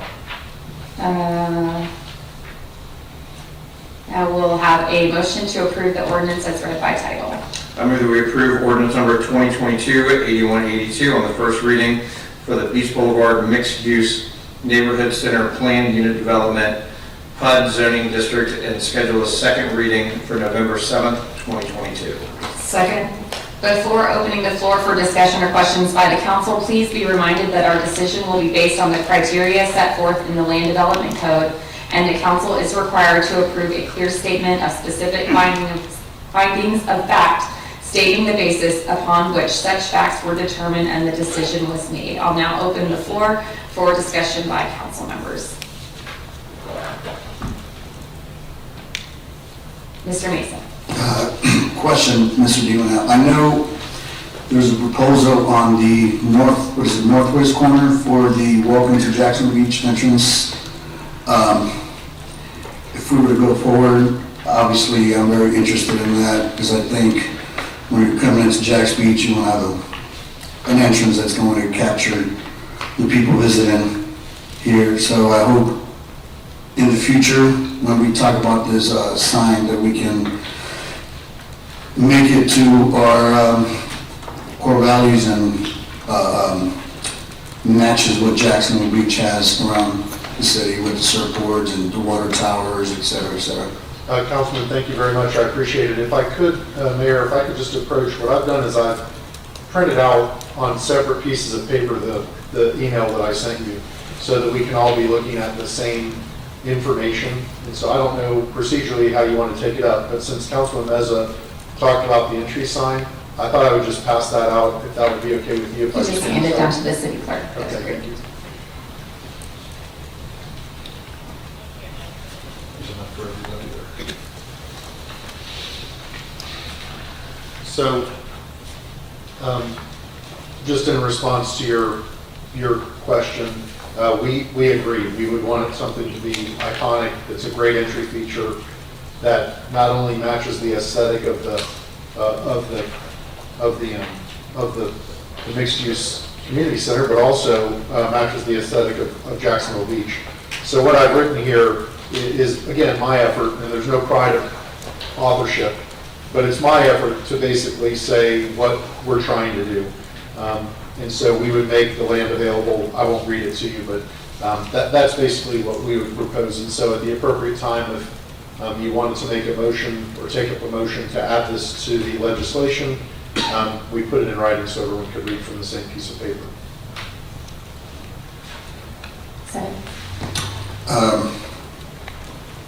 Do I have to make a motion if we wanted to add this to? Why don't we go through everything, and maybe, I know there's probably going to be quite a few, we'll just get the discussion and then make motions around the same time. We'll see how it goes. Ms. Golding, I think you were next. I'm sorry, actually, no, I'm sorry, I did write it down. Ms. Dumont, you were actually next. Why, thank you. So I have Mr. DiBenno, we've had this conversation, a lot of these conversations for a long time now. And one of my big concerns is affordable housing at the beach. It's something that's noted in the comp plan, it's something that's noted on our strategic plan. We realize that people who work here cannot live here, and that, I think, is problematic if we want to actually have a diverse community. A colleague of mine is a researcher with the county on the lack of affordable housing, or how much housing has increased. And so I asked him to pull out just Jax Beach figures. And so from 2019 to 2022, the cost of rent has increased up to 36% for an efficiency apartment, 32% for a one-bedroom, 28% for a two-bedroom, 27% for a three-bedroom, and 25% for a four-bedroom, where the four-bedroom rents now are about $2,400 a month. So if you take that data and then you look at the HUD table that you provided, that would bring, I would argue that the bracket for affordable housing should fall between the 45 to 80%. If you look at, that's a little less than half of their annual income that would go towards rent. And I think that is the missing middle when we're looking at our data. And if you want, you can look at all of that stuff. So one of the motions that I've made is to put that into writing. Now, to make this an amendment to the PUD. That said, I would also say that I think we can do far better than 5%. I think we should start somewhere closer to 10 and see where we can get to, between 10 and 5, between the 45 to 80% brackets on the affordable housing or workforce housing. So I don't know if I want to start with this whole number. Okay, so you are currently asking for 427 units, and we both know that that is not a number that is tickling people in a positive way. So I'd also like to see that number drop below the 4, so it could possibly go more towards 385. And I do understand that the developer does need to make sure that the numbers work. But that 385, I would say 10% of those units would be the affordable with the percentage, income bracket percentage that I noted before. I think that this would be a good place for us to start a conversation as to what the applicant is comfortable with doing and what we think that what we acting on behalf of our residents are trying to get to that happy medium. To note some of the concerns earlier about Adventure Landing and it being a park, that's a wonderful idea. And we can turn it into a city park, we can turn it into a water park. We can do anything if you are willing to pay the tax increase for the city to purchase that property at market value and then upkeep the property over time. And if that is something that the residents of Jacksonville Beach are willing to do, then that might be an avenue that we would look at. But that would not be an inexpensive ask on the residents of Jacksonville Beach. I see this as a viable solution, and he's adding. I can see this as a viable solution. It addresses some of the problems that we currently have with housing. And we've also discussed making sure that the walkway, the viewing tower, is built in such a way that it's easily connected to the urban trail system. We've discussed my concern with all the financial changes and the economic concerns of the country or the world right now. I don't know if the 3 years is a viable option for us to be able to stop putting the money into our urban trail system, so I have asked for a little bit of an extension. I do understand that when the project is done, the project is done. And it's not beneficial for you to try and bring everybody back out to get that viewing platform out there. So if in the amendments to this PUD that we also include that viewing platform to be constructed and placed in such a way where there's minimal connection needed for the city to connect into it with its urban trail system. Those are some of the things that I'll be motioning, and I did want to just note one more piece. One of the things that we are up here are trying to do is balance residents' rights along with the property rights of the individual who owns that property. They have the right to do certain things with that property, regardless as Heather and the traffic study guy, who I forgot his name too. Jeff. Where they noted that an applicant cannot be penalized for the road. So taking that into consideration, I think that we are in the best position right now to compromise in a way where the city can get the best benefit for the residents. It's not going to be perfect, it's not going to be what you all hope, it's not what you all like it to be, but a compromise, give and take. And so this is the chance for us to get that give and take, have it attached to the PUD, and this way we know that their hands are now tied to any final approval of the PUD, whatever it is going to look like. Mayor, may I just, to keep the dialogue, may I just react to a few of the things Please. that Councilwoman Devant said? So I'm going to talk about the viewing platform in the boardwalk first. This slide does a pretty good job. Shutter basically comes in right here off the page, generally just south of this pond. You can kind of see it right here below that building. Actually, I'm sorry, yeah, right here off of this building.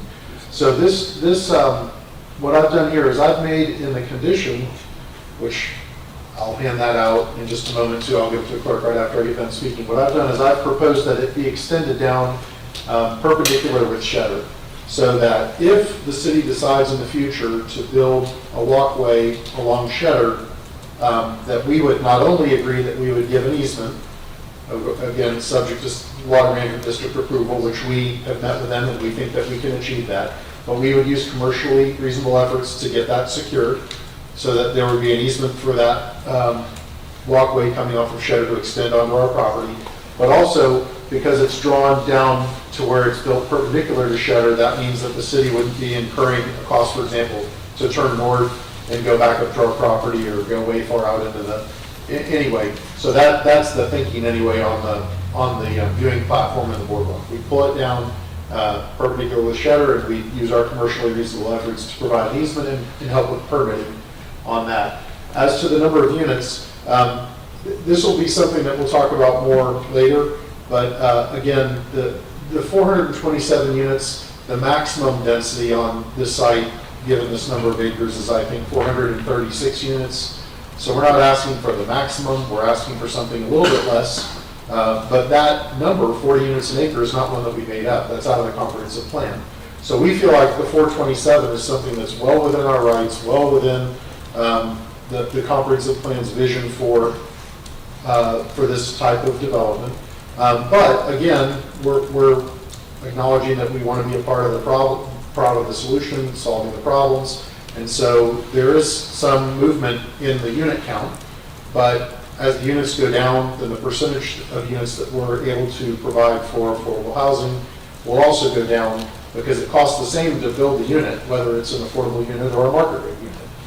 And if we had been having this conversation a year ago, I probably would have had a lot more flexibility on the unit count. But with interest rates, materials, delay, scheduling, inflation, frankly, just finding a contractor that's going to build something like this, I have a lot less room available because every unit that's lost is one that's really critical now in order to deliver the project. But I'm not saying that we won't go down the number of units. I'm saying that I want everyone to just please keep that in mind as we talk about it. The very last component that you mentioned was about the income bands and where people fall in those income bands. The first thing is that there will be only 1 and 2 bedroom units. There may not even be any 3-bedroom units. If there are, there will be very, very few. Jacksonville Beach, the demographics of Jacksonville Beach are really interesting. It has the fewest number of kids per household in North Florida. And I don't know why that is, but if you look at the most recent census data, Jacksonville Beach, they just don't have a lot of kids in the households. So it'll probably be a lot of 1 and 2 bedroom units, probably not. No 4s certainly, and if there are 3s, it'll be very, very few. The income bands, the way that it reads is that it is for people up to a percentage. So the way the statute's written, somebody that's at 10% or 20% would be somebody who's under 120%. So anyone in the bands, the way that we've proposed it, would be eligible, whether they're 120, 100, 80, 60, 40, whatever it may be. What I'll be talking about later is that we really allow the market to figure out where those people come in. Because there's other ways we could have proposed doing this, and I won't bore you with all those details right now, but we feel like the state statute sets an appropriate framework. When we get down to, you need, I'm just making this up, 5 units for people at 40, 5 units for people at 60, 5 for people at 80. That really makes it more challenging to administer. And so I will be talking later about leading the band, probably in the 80 to 120% range, but obviously open to the conversation and the will of the council on that as well. I'll pass out the affordable housing item when you go to the next speaker. I'll pass that out, as well as the language regarding the viewing platform in the boardwalk. Thank you, Ms. Dumont. I'm sorry, Ms. Golden. I wrote you guys down as I follow.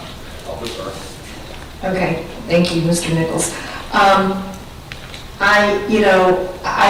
I like a lot of the things that Ms. Dumont said. As Mr. DiBenal knows, in our discussion, we talked a lot about the units, the number of units, and that's why I asked the question about what could be built without the comp plan amendment. 319 still seems like a lot, but obviously that's something that they could do by right, as I understand it. Is that correct? Thank you for your question. Yes, under the land use, they could do multifamily by right. They would have to change the zoning to do that as well, as was mentioned earlier. Oh, okay. So, I'm sorry, this is getting confusing.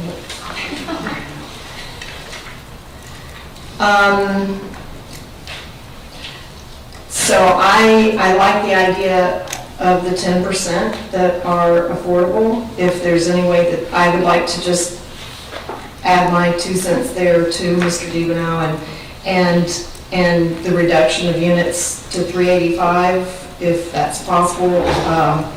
I would appreciate that being investigated. As far as the concerns with traffic, and there was someone who mentioned that, that there are no impact fees, but the mobility fee is really going to be like an impact fee. Is that correct, Ms. Ireland? And so when you and I spoke earlier today, you said that that would actually be a sizable fee. Is that correct? And how is that fee determined? So the fee is determined by a bunch of math, which I love.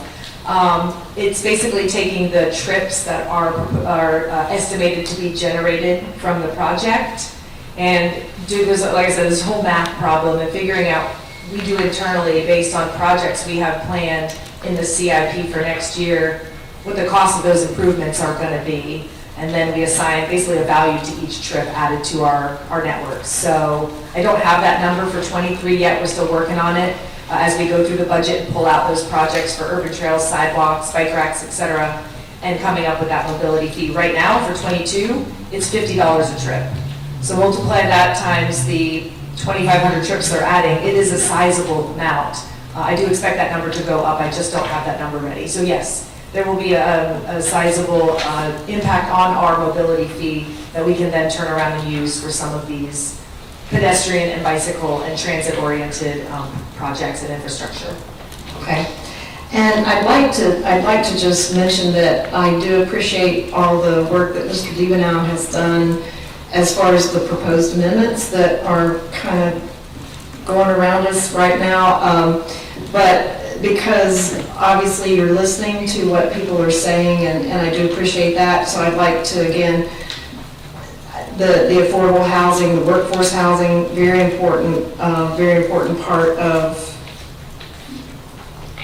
our community getting some kind of benefit. I do also appreciate what's being done with the PUD, and I'm not a huge fan of PUDs, but I think Ms. Fisher will remember the Home Depot project and how that PUD, there were a lot of conditions that were placed on it, which actually made that project, even though it was something that the community was not real thrilled about, made it a much better pill to swallow. And so my hope is that we know that Adventure Landing isn't going to continue, but if we're going to have something developed there, that we have conditions placed on it that will make it a better project for the community.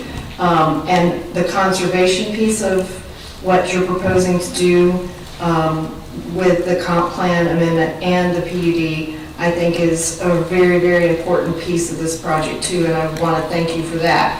So I'd like for us to go ahead and work through some of these proposed amendments, because I do think that they are good amendments and I do support them all. So I just wanted to ask a few questions and make those comments, and we can start making motions whenever everyone's had a chance to weigh in.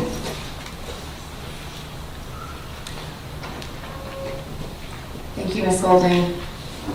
Thank you for your patience, Mr. Nichols. It's your turn. Thank you, Mayor Hoffman. I just had a question about the viewing platform. Actually, not that one, the sign. It's designated that the application will last for 3 years from the effective date of the ordinance. But on what we want the sign to look like, make sure we have it funded appropriately. Hopefully, I would like to see 5 years. I think that would be fine, just to make sure. Is there any reason that we put 3 years on it? Yeah. Thank you, Councilman Nichols. So the thinking behind the 3 years is that that's about how long it will take for the project to be built. So from today, I'm just picking today, let's say from January 1st of next year, to go through design, permitting, and then build it is going to be plus or minus 30 to 36 months. And so, I mean, hopefully we would get it done faster. So, again, a project this size is going to take 24 to 36 months. I figured, 30 months is about the time it would take. So 36 months, I felt like we'd be wrapping up, and we'd want to know that the sign is being built on or about the same time. Same thing with the viewing platform. We wouldn't want the viewing platform, that obligation to be out there for 10 years, because it might be 7 years after the project is delivered. So we're open to some flexibility on the 3 years, but that was the thinking behind it. If that's the reason, I'm fine with 3 years. And then for the workforce housing, obviously there's no requirement for that, and I feel like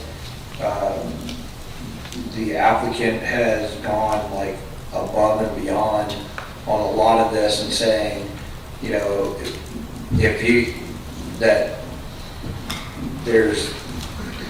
going to keep asking for more. I think 5% is sufficient. I don't think more than that is necessary for the project to be successful. And I think that will have a positive influence on for police officers. Hopefully, first responders can have access to them. So. On that last point regarding the percentage of affordable housing, what I'm going to offer when we come up and talk about that is something that's very simple. And I know we can go back and forth on percentages, but I appreciate you recognizing that we're really trying to do extra, and we're not trying to be difficult, so that if I say I can't agree to something, I hope it doesn't get held against me. We're gonna try to come up with a fair proposal to again help address the concern. It may not be everything, but hopefully we'll get there when we talk in a few minutes. I really don't have a huge heartburn with the total number being proposed. I know y'all are coming down because that's kind of 40 per acre is typically, normal.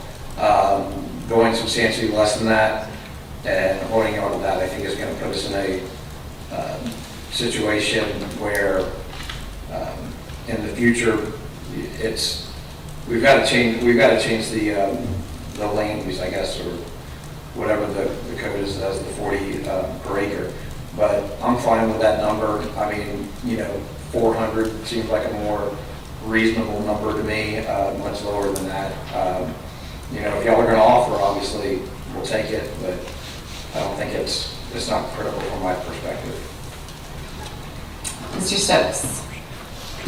Yes, Ms. Ireland, same kind of as the question from the other one about the PC and staff approval, just for record's sake and audience sake.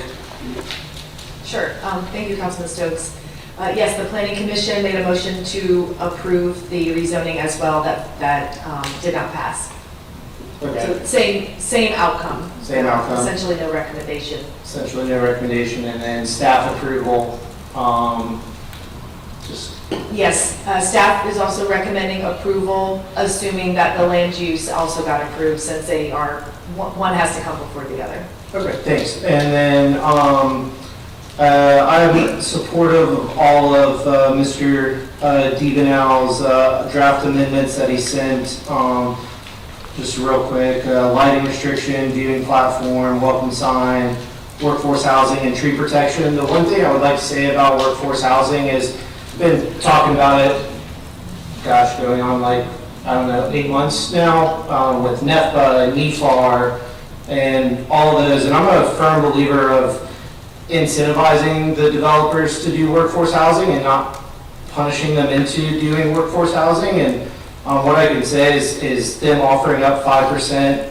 I appreciate that. I think, I would tell them to build as many units as they could and up the workforce housing number, but they're kind of right at that top number. I want to, I think should be more of we should work as a government all around, not just us in Jacks Beach, but all over, work towards more incentivizing the developer and the builder to build the workforce housing. So them coming up with 5%, I'd love to see it go to 7%, get a couple more units. but I understand, I just I can't support a lowering the units and then also raising the workforce count. That's kind of hitting them in the pocket both ways. So to me, you can't have both. So with that, I guess we'll make motions on all the rest. Thanks. Thank you, Mr. Stokes. Mr. Mesa. Yes, I wanted to bring up the restrictions on lighting, and I know on the sign where it's going to be. I just want to make sure if and when it does go forward that the lighting doesn't affect the residents that are right there. And obviously, across the street, the marina, that will have condos there. Right, so the best way to do that is to do exterior lighting or ground mounted lighting, so it's not going to be internally illuminated. And that's probably the best way to do it. Again, I think that's a detail that we cover in the lighting condition, which I'll hand out in just a minute. And then in terms of the design, we can figure out as we go through it, you know, if it's a statue, if it's a sign, if it's I don't know, whatever it might be, a modern piece of art. But externally ground illuminated is probably the best way to achieve the condition that you're describing. And the last thing that I'll hand out, just for completeness, is I'm also going to give the city clerk the one on trees, just so that everybody has it in their hands, the trees along the frontage on Beach Boulevard. And I hope it's okay that I took the liberty to put everything in writing. I just thought it would make our conversation. I didn't check with anyone first, so I hope it works that it's putting it in writing so we can all look at it at the same time. But yes, Councilman Meza, we agree with that on the lighting concern. Okay, good. And then I just have a few comments, concerns. I know Councilmember Stokes brought it up, Corey Nichols brought it up about the planning commission. I was very confused by it, sad and disappointed. I hope this doesn't happen again. And to address some of the comments that have been made here before and the emails that we have received, I'm very sad Ventureland is going to be going away. Obviously, things change, but I do appreciate all the input that the residents have given us on the workshops here at the council meetings. I've always been a firm believer of being the listener to the residents, but also at the same time working with the business owners, the land developers, and not punishing them because they want to build because the roads aren't there yet or something. I know Steve has worked with the city closely and Heather, and you guys have come to an agreement, a compromise. I like to be the type of guy that's getting meet in the middle, especially if there's a lot of compromise going on. Now with the units, 427, I could be happy with 400, 415. I appreciate Mr. Steve trying to say that he's willing to work with the city on that number. I also understand the fluctuation on the economy and everything that's going on right now with the price or the cost of living and the cost of everything going up. Obviously, they want to make the most money as possible. If not, I don't know what kind of business people would, go into business and not make money. With the workforce, I do appreciate that, whether it's 5%, 7%, 10%. I think it's good. I know when the apartment complex next to the police station was built in Bluewater, there was courtesy officers, and they were able to afford to live there. I haven't seen any officers there living at the moment, but making the workforce available for our first responders, nurses, and teachers, I think that would be beneficial to the community, because I know many teachers that have lived at the beach can no longer afford to live here, and those are the ones that I know that teach either Fletcher or any of the schools here, and now they have to live across a ditch, probably even 20 minutes out, because they can't afford the rent that's going up here. But other than that, I do appreciate everything from the staff recommendations and to Steve working with us. But yeah, those are my comments and concerns. Thank you. Ms. Dumont. Thank you. I was listening to Mr. Nichols note the sign in the 3 years. There's a big difference between the sign and the viewing platform, because the sign would be something that the city will be building, and the viewing platform, it's a little bit different. So, and I have a question for the applicant. In the proposed amendment for the city sign, it says, work with the city to achieve a mutually agreed upon design for any structure which might be constructed and installed by the city. The city will be constructing it, correct? Yes, that's our intent. Okay. We would work with you. We just want to be at the table when you design it. Okay, The city so- would construct it, yes. So in that case, I don't understand why you need to have a 3-year time limit. It could be open. If you are allotting the land for the city to do the building, we might want to figure out what kind of art we want to do, use our art committee or something like that. So I don't understand the need for the 3 years if we are not relying on your construction. Yeah, that's a fair point. I guess my response to that would be, if we made it 1 year or we made it 10 years, we're going to start working on it 90 days before the end of the deadline. So there's going to be, at some point, it's like, there's a deadline, let's get it done. Again, my thinking on 3 years was, that's about when the project will be wrapping up. So, another thought on this might be, the sign, there is a difference between the sign and the boardwalk, but we also don't want to have construction going on while people are moving in. We'd like to have the sign done kind of at the same time the building opens up. So having 12 or 18 months later, a new construction project on the sign, I mean, it is isolated, it's a little bit far away, but again, that was the thinking, that it would all be wrapped up at the same time. If we wanted to, maybe we say that the city has to advise us within 2 years, and then they have 2 years to implement, so that there's 4 years total. Because, again, being in government, maybe you need a year to get the funding in place, and then a year to do permitting and design and build it. Maybe there's a way to build it in. But we want the decision, if we're going to give that extra year to implement it, then we want the decision a little sooner. So 2 years to notify, hey, we're going to build the sign, and then 2 years to implement, rather than just, it has to be done within 3 years of the effective date. Maybe the city notifies us 2 years after the effective date, and then it's built 4 years, within 4 years after the effective date. Maybe that's a way to split the difference. And that would be for both, for the sign and the viewing platform. Okay, if you want to tie the two together, I can see that argument. I'm still, the sign. I'm not arguing, I'm just trying to find a happy medium on it. I don't think our residents will let us not have to, after doing all this, let us hang out on not doing a welcome sign. They'd want something that would welcome others to the beach. So I'm still not, you haven't sold me on the 3 years or a time limit on the sign itself, but you mentioned the 2 and 2, I could, 2 plus 2, I can see that there. I understand the viewing platform because of the construction that you would need to do in that area. I can read the lighting restrictions.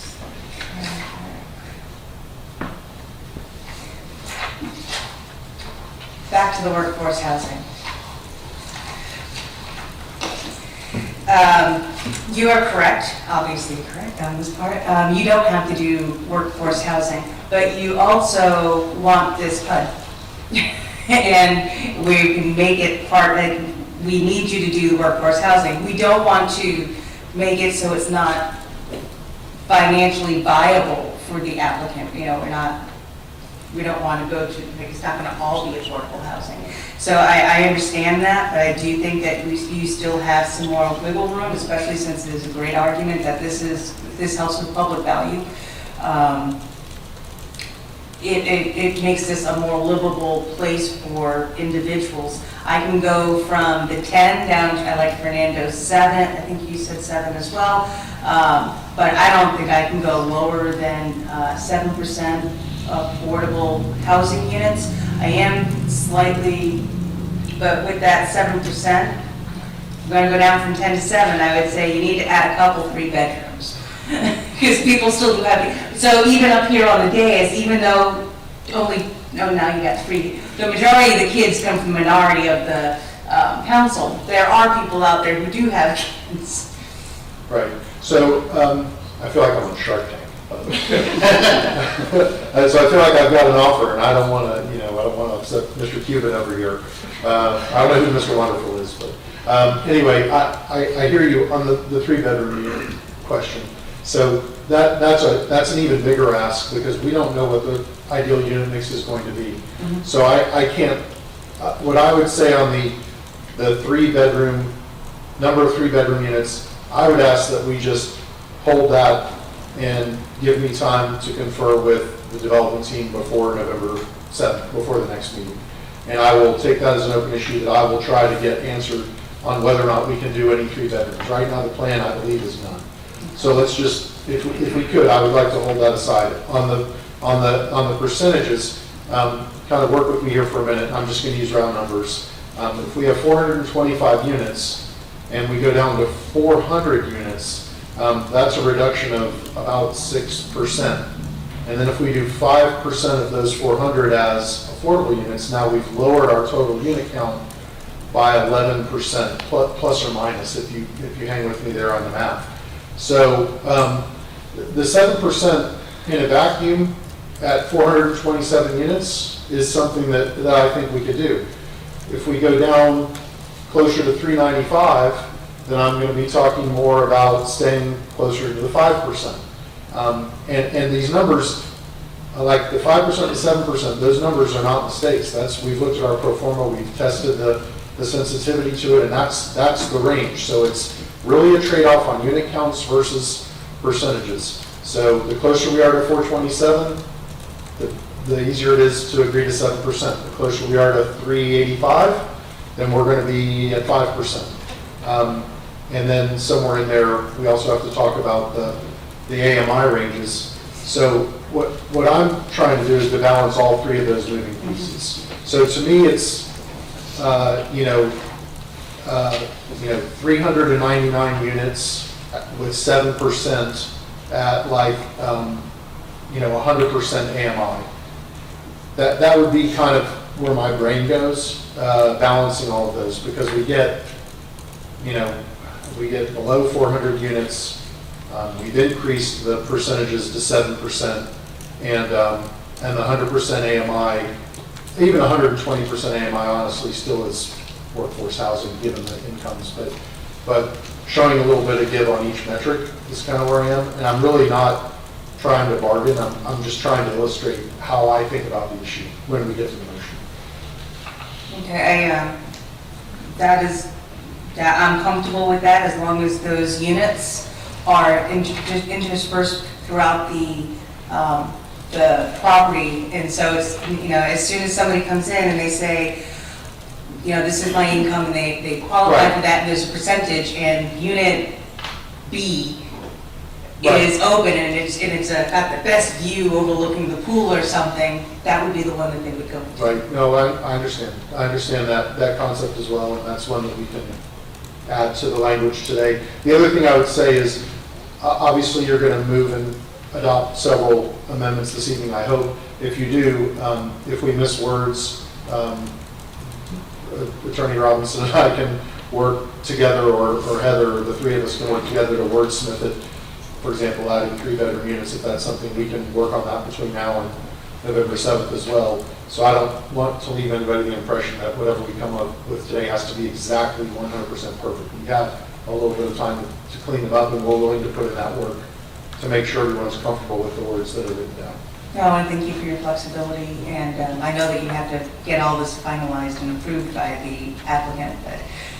Yes, well, yes, thank you. Thank you. Mr. Jansen. Yeah, I just want to echo some of the sentiments from my colleagues. I'm not in favor of a 10% affordable housing increase either. I think that if you give us the 427 and a 7%, once again, he's making concessions. He's made a tremendous amount of concessions throughout this project, and we're here again tonight. And so I would support going up to 7%. But I want to see the 427 remain in place, because to the point that's already been made, I want to belabor it, but you don't need to be punished because you're given a concession to add additional affordable housing. And we, quite frankly, it's just non-existent in Jacksonville Beach, and it's a first step, so I think it's a move in the right direction. If I could just add one more fact to that, Mayor. The other thing to remember is that by adding 427 units to the supply side, it also, we hope, will have a positive impact on rental rates. I don't know that we'll be able to measure it in the first, the moment it opens, but just supply and demand, we're going to be adding a significant number of units. I don't know how many there are in Jacksonville Beach, but this will be a significant number. The other thing to think about too is when we shrunk the size of the development parcel, it also increased our need to have structured parking. So our structured parking right now equates to about 427 units. It equates to about $3,000 per unit because we have to build structured parking. Another tack we could have taken was, hey, let's lower the parking count because there's tons of data that says 2 per unit is not what's necessary. But we chose not to do that. Again, we're using the PUD not to waive portions of the code, but to implement conditions. So I just think adding additional supply, shrinking the development parcel, increasing structured parking use, all of those factors together, certainly 427 units at 7% would be great. 399, as I mentioned before, at 7% would be acceptable as well. And again, we just leave it up to the council to figure out where they want to land on those. And the 427 is a concession from the total money, 436 or something like that. It is. And again, we would prefer the 427 at 7% in accordance with the state statute. That's what I would support. Mr. Nichols? Yeah, I had a question for Ms. Robinson. So in these proceedings, it's based off competent and substantial information where it's a fact-based decision, not based off opinion. How does if they're fitting into what the requirement is, how is us reducing it based off of a feeling that this is too many or not enough, or the percentage of workforce housing? It's all based off of a feeling of what we want and its opinion, not fact. How should that fall in our decision? Well, as has been stated a few times during this hearing, the applicant has provided a lot of concessions that were not required. The discussion has tilted, as you've said, but the council has not really sat down and actually started dealing with the application under the standards that the staff has said has been met. So as long as this is a voluntary action by the applicant, I think we are in safe territory. If the applicant was resisting those efforts to increase concessions against its will, then we would have a problem. But he seems very voluntary, and much of this was displayed to us prior to the opening of this hearing. And so as long as we stay in that particular path, I think everything is fine. Okay, thank you. I don't see any other lights on the board, so we'll go ahead and start taking the amendments one at a time. And Mr. DiVino, I do appreciate you putting these items in writing for us, particularly since I know they were based on your observation of the Planning Commission meeting, as well as discussions at the community meetings and with concerned citizens and with the members of the council. So although just because you put them in writing for us doesn't mean we have to adopt them as written. So, but they are good, a tool to get a first round of amendments done. And then of course, as you mentioned, we've got until November 7th to make any additional wordsmithing and things we need to do before we make our second vote. Mr. Nichols? I was going to make the first motion. Okay. So I was going to suggest we maybe start with the easy ones first, but which one were you going to go with? You're just going to jump right in? I believe so. Okay, go for it. I'd like to make a motion to add the attainable affordable workforce housing. The developers should make 5% of the total residential apartment units available for rent from time to time in accordance with section 420.0004 Florida statute for 15 years and so long as residential units are made available for rent. There's a motion. There's a motion, no second, motion dies. Would anyone else like to offer an amendment? Ms. Dumont. I'd like to make a motion to the application is on attainable, affordable workforce housing, and the applicant has been very accommodating, so that the developer shall make 7% of the total residential apartment units available for rent from time to time in accordance with section 420.0004 Florida statutes for 15 years and so long as residential units are made available for rent. And this is lawyer work on this language, that they will be dispersed throughout the development. Second. We have a motion and a second. Is there any discussion? Mr. Stokes. For that last part, what did FHSA, right? Fair Housing Standards Act, is that right? There's a housing act that, for apartments, that should cover that, where you can't discriminate location of, maybe not. I know there is one. For just because we're in the posture of that motion, I would just say that we would agree with that as the applicant, since I want to confirm what Attorney Robinson said about this being a condition that we would agree to in the context of the zoning. So we would agree to that. And I believe Mr. Stokes is right. Regardless, the units would be dispersed. We're not going to put them all in one wing of one building, for example. They would be dispersed. So I don't know what the exact perfect words would be, but I think you said dispersed throughout the development. That would be fine. And if we need to reference a state or a federal statute in addition to make it clear, we'll do that before we come back. But I understand the notion and we're fine with that. Thank you. Is that all, Mr. Stokes? No, I was just going to ask Mr. Dudenow if he's fine with the 7% as well. Yeah, that's fine. Yeah, again, and I'm going to say that now in the context of there's no motion on the floor to reduce the unit count. So at 427 units, 7%, we would agree to that, which means that if this is adopted and there's a subsequent motion to lower the unit count, you'll hear me get a little bit more anxious, but for the time being, yes, we're fine with it the way it is right now. Mr. Nichols. And that's the point I was going to make, that I don't think we should double penalize the applicant. I'm fine with 7% if the other condition of the total number of units is maintained. Thank you. Who would like to make the next amendment? Don't we have to vote on this motion? Yeah, that would be a good point. Anyone else? Madam Clerk, roll call on the amendment regarding attainable, affordable workforce housing. Councilmember Nichols? Yes. Councilmember Stokes? Yes. Councilmember Dumont? Yes. Councilmember Golding? Yes. Councilmember Jansen? Yes. Councilmember Meza? Yes. Mayor Hoffman? Yes. Motion carries. Ms. Dumont. I'd like to make another motion. We got lots of motions here. Considering the applicant sees that 399 units instead of the 427 is doable and he has agreed to it, and the numbers work for them at the 7%, I would like to make a motion to reduce the number of units in the PUD from 427 to 399. Second. We have a motion and a second. Any discussion? Mr. Nichols. I think we're double penalizing the applicant. I think he was hesitant about moving to that number.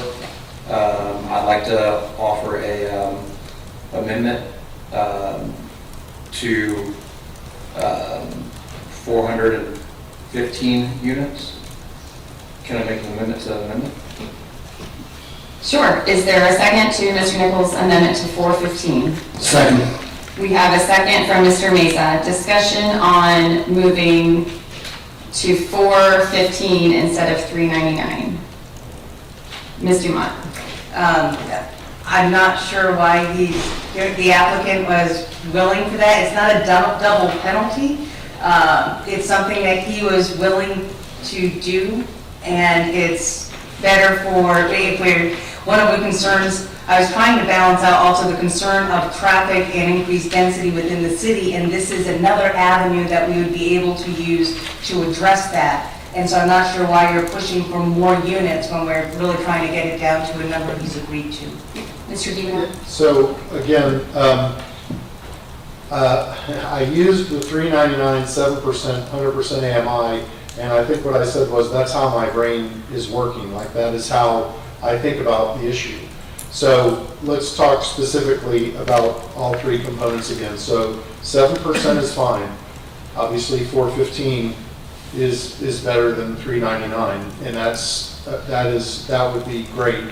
Then we have the third component, which is the AMI bands. So I'll just answer them all at once. If we go to 399 units, or I think was the motion to reduce it to 399, and we're at 7%, then if we are silent and we just go with the statute, which allows residents up to 100%, 20% of AMI, we would be fine with that. If we start knocking down further on the AMI and reducing the flexibility on the income bands, then we're not going to be able to agree to 399 units. So I would say take them together at the same time, and the alternatives would be, 415 at 415 units at 7%, or 399 at 7% with 120% AMI being available. So again, I want to try to be transparent and answer all the issues all at once rather than get hit on each item as it comes along separately. All right, and I concede what you're asking for the reduced number, because that is that's our residents' concern. My concern is affordable housing, their concern is the number. And so I would concede the 100 to 100. So to be just clear, then if this motion, as it was stated, was 399 units and a reduction to 399 units, and that's it, we would agree to that, and we will not be agreeing to any further changes in the income bands. We would just stick with the First Amendment that passed, which was 7% in accordance with the statute. Second Amendment, 399 units, we would agree to that. Thank you. So the amendment by Mr. Nichols was for 415. So anybody, all the lights on the board with regards to 415 or not, the number in general? Go ahead, Mr. Jansen. Yes, once again, he's already made a concession to drop down to 427. I think that's only fair that if we increase from his 5% to the 7%, that we remain at 427. That's my position. I don't think we should be knocking it down at all. Ms. Golding? Just so everybody knows, 427 units at 7% would be 30 affordable workforce housing units. 399 units at 7% would be 28 workforce housing units. 415 at 7% would be 29 workforce housing units, just so everybody is aware. Mr. Stokes? Ms. Golding took my thunder, and I'm not a math person, so good job. Yeah, I know, I had to bring out the calculator. To me, I would like us to stick with the original number, because now I feel like we're hurting the people that we're trying to help by getting workforce housing. We're taking away 2 units, 1 to 2 units. That's 2 to 4 bedrooms that we're taking away. That's 2 families, 1 to 2 families that may not qualify for housing. So, I said earlier, I think we should be incentivizing developers to do it. He agreed to go up from 5 to 7%. I think we should keep the units to have more workforce housing rather than lowering both counts. I'll modify my amendment to the 427, the original amount, from the 415. So I just cleaner, would rather just vote on that, on your amendment, and then you can just vote it down. And then it would defer to Ms. Dumont's original number of 399, and we'll vote on that. And if that fails, it would default to 427. Because I don't think you can just, yeah, okay. Anybody, Ms. Dumont? Thank you. I'm cognizant of yours. It's 1 unit difference. Thank you, Sandy, for doing the math over there. It's 1 unit difference with regard to the affordable housing, but 16 units total, which would be 32 more cars, which are a concern with the residents. I want to thank Mr. DiBenau and the applicant for their willingness to get to these numbers. We've discussed this a lot. And I think that $399 with nothing with the API is in the best interest for the developer, because they wouldn't say that they could do it if they couldn't do it. In the best interest for the developer as well as the city regarding traffic, as well as having mixed-use housing regarding mixed-use housing. Well, mixed price range housing. Mr. Nichols? I can withdraw my motion then, my amendment. Okay. Do you withdraw your amendment? I do. Okay, so we defer back to the original motion by Ms. Dumont that there would be 399 units total. Any other comments, Mr. Nichols? And just to clarify, if we vote the 399 down, then it'll defer to the original amount. Thank you. Ms. Golding? I just want to mention that I do support this amendment because, like Ms. Dumont said, the concerns that we've heard from the community this does try to address some of the traffic concerns, but it still gives us 28 units of workforce housing, which I think is still a good number. Fairly close to what we would get with the 427, so I would support it. Mr. Stokes? Well, seeing as we get 2 readings on this and we can make amendments at both, Mr. DiBenau, I'd like to issue you a little homework. You've got 415, 427, 399 all kind of floating out there. We got 7% workforce housing that we've already gotten to, so we've already gotten that up a little bit. Before the next meeting, or at the next meeting, kind of just talk to the property owner and give us some feedback, so that, I personally, this time I'll be voting it down, maybe in 2 weeks, with a little more feedback from the property owner. Maybe, he'd be willing to go to 8% workforce housing if we up the units. I think there's some wiggle room that we don't need to, reading 1 of 2, tie ourselves, completely down. And granted, we could change it in 2 weeks, but I think it's easier for you to come back to us with a little, maybe there's a sweetener to the pot, so to speak. Is that okay? Thank you, Mr. Stokes. Any other comments from council? So the amendment is to make the unit count 399. Am I right on that? It's a long day. 399. Madam Clerk, roll call. Councilmember Stokes? No. Councilmember Dumont? Yes. Councilmember Golding? Yes. Councilmember Jansen? No. Councilmember Meza? No. Councilmember Nichols? No. Mayor Hoffman? Yes, the amendment fails. So we are back to 427 units. Mr. Nichols? I was going to go to the next motion. Go for it. I'll do the lighting restriction. Developer shall We control. haven't voted on this motion, the 427 units yet. I thought we just deferred to it. Okay, so that's, all right, that sounds great, thank you. But by all means, keep me in check. Go ahead, Mr. Nichols. So I'll make a motion that to add as an amendment to this is developer shall control the effects of light from automobiles or other sources on the property.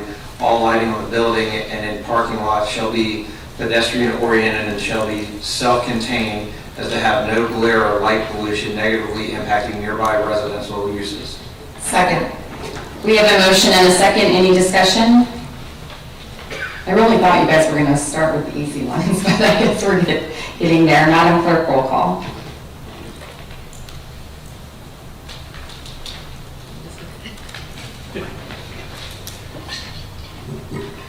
Councilmember Dumont?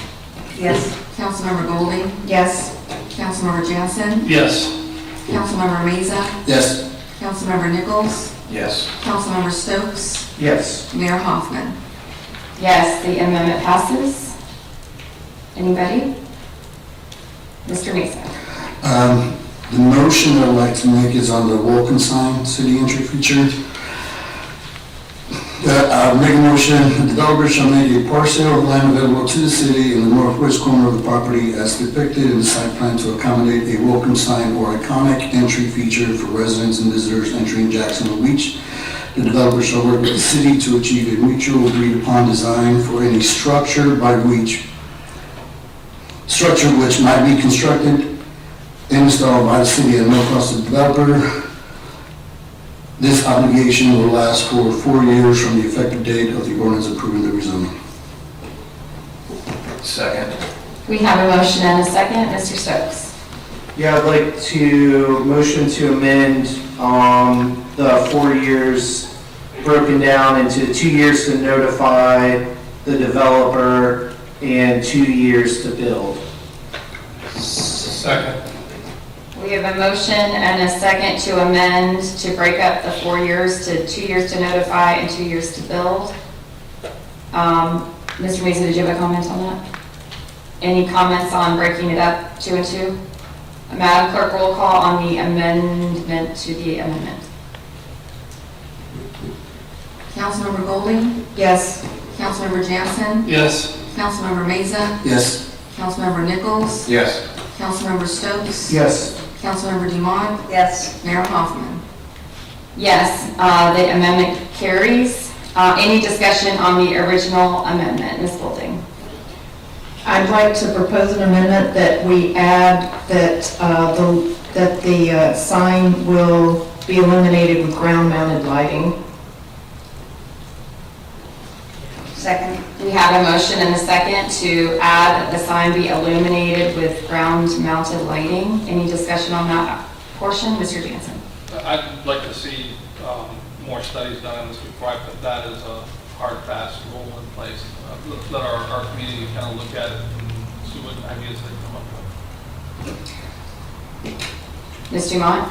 I think the intent of the ground-mounted lighting was that it would not be lit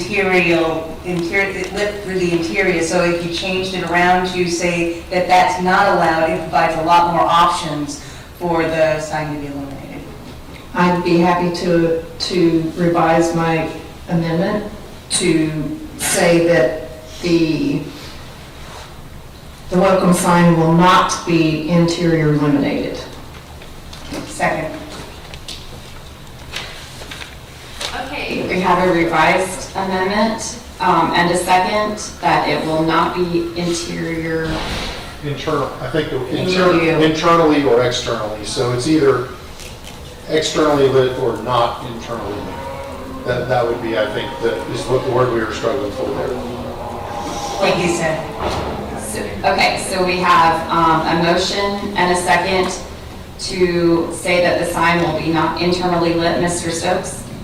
Wouldn't the lighting restrictions already voted on cover the lighting of the sign since it's on the property? It's just the parcel of land is made available, isn't deeded to the city, so the parcel of land would still be under the lighting restrictions already in place. Ms. Golding? I just had a procedural question. I didn't know if I needed to actually, what's the word?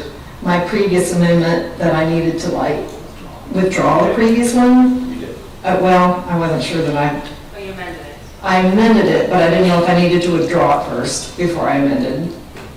Why don't you go ahead and withdraw it just so we cover all of our bases? Okay.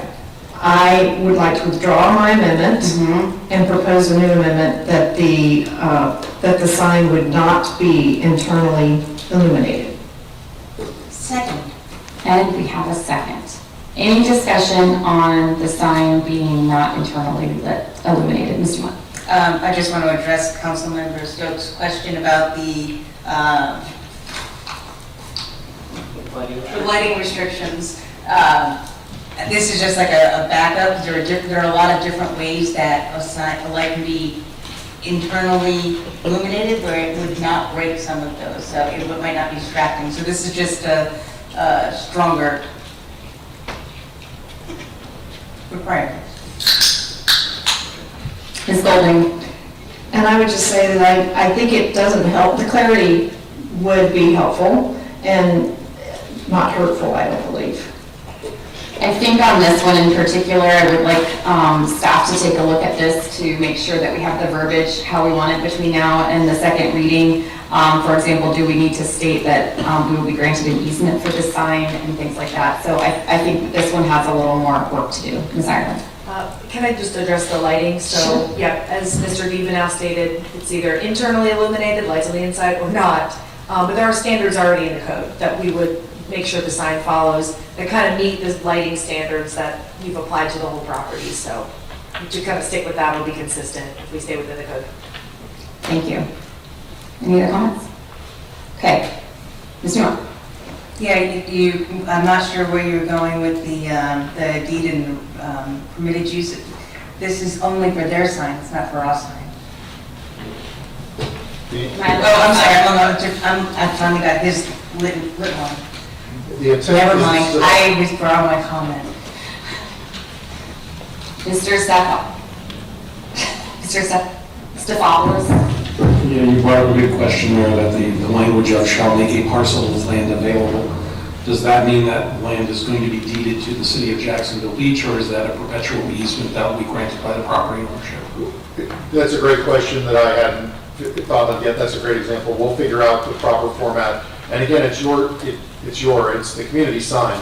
So if it's internally illuminated, as long as it doesn't interfere with that corner of the building, then that's great. If it's externally illuminated, that'd be great too. But typically, what people want when they're concerned about lighting is an externally illuminated sign. Whether it's ground mounted or the signs are on the building, on the structure itself, is one or the other, doesn't matter, just as long as it's externally illuminated. But we will answer the question, Mr. Stephanopoulos, before the next meeting, whether it's an easement or a deed of the property. We'll figure it out. Thank you. Any other questions or comments on the source of the lighting for the sign? Madam Clerk, roll call on that amendment. Councilmember Jansen? No. Councilmember Meza? Yes. Councilmember Nichols? No. Councilmember Stokes? Yes. Councilmember Dumont? Yes. Councilmember Golding? Yes. Mayor Hoffman? Yes, motion carries. The amendment is approved. Did we already do the amendment for the 4 years? Oh. We did the 4 years? Yes. Okay, so we have two amendments on the original motion, so we will vote on the original motion as amended, unless there's any other comments. Right? Madam Clerk, roll call. Councilmember Meza? Yes. Councilmember Nichols? Yes. Councilmember Stokes?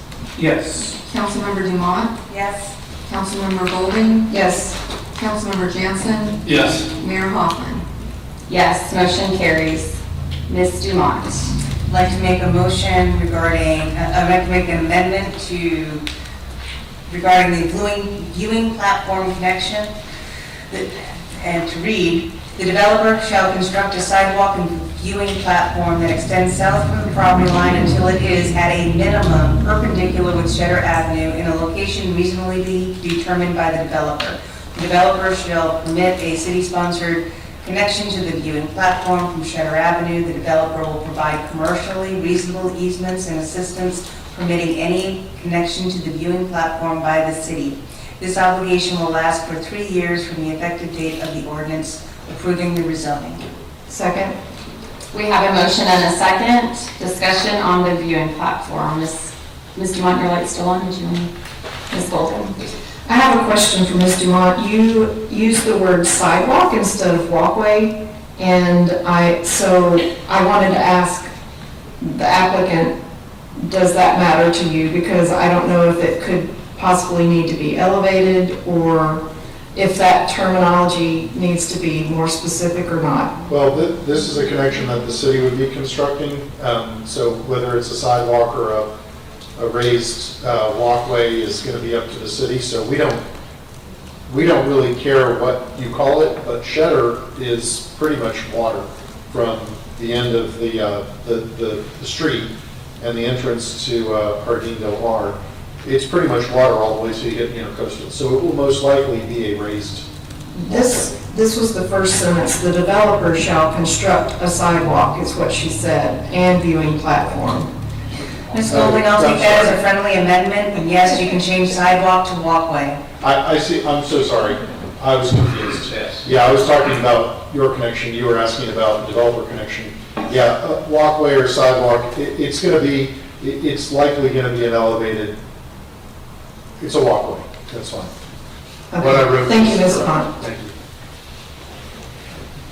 Oh, I second it, I believe. No, it's a friendly amendment, doesn't need a second. Okay. Okay, so we have a motion and a second regarding a viewing platform connection.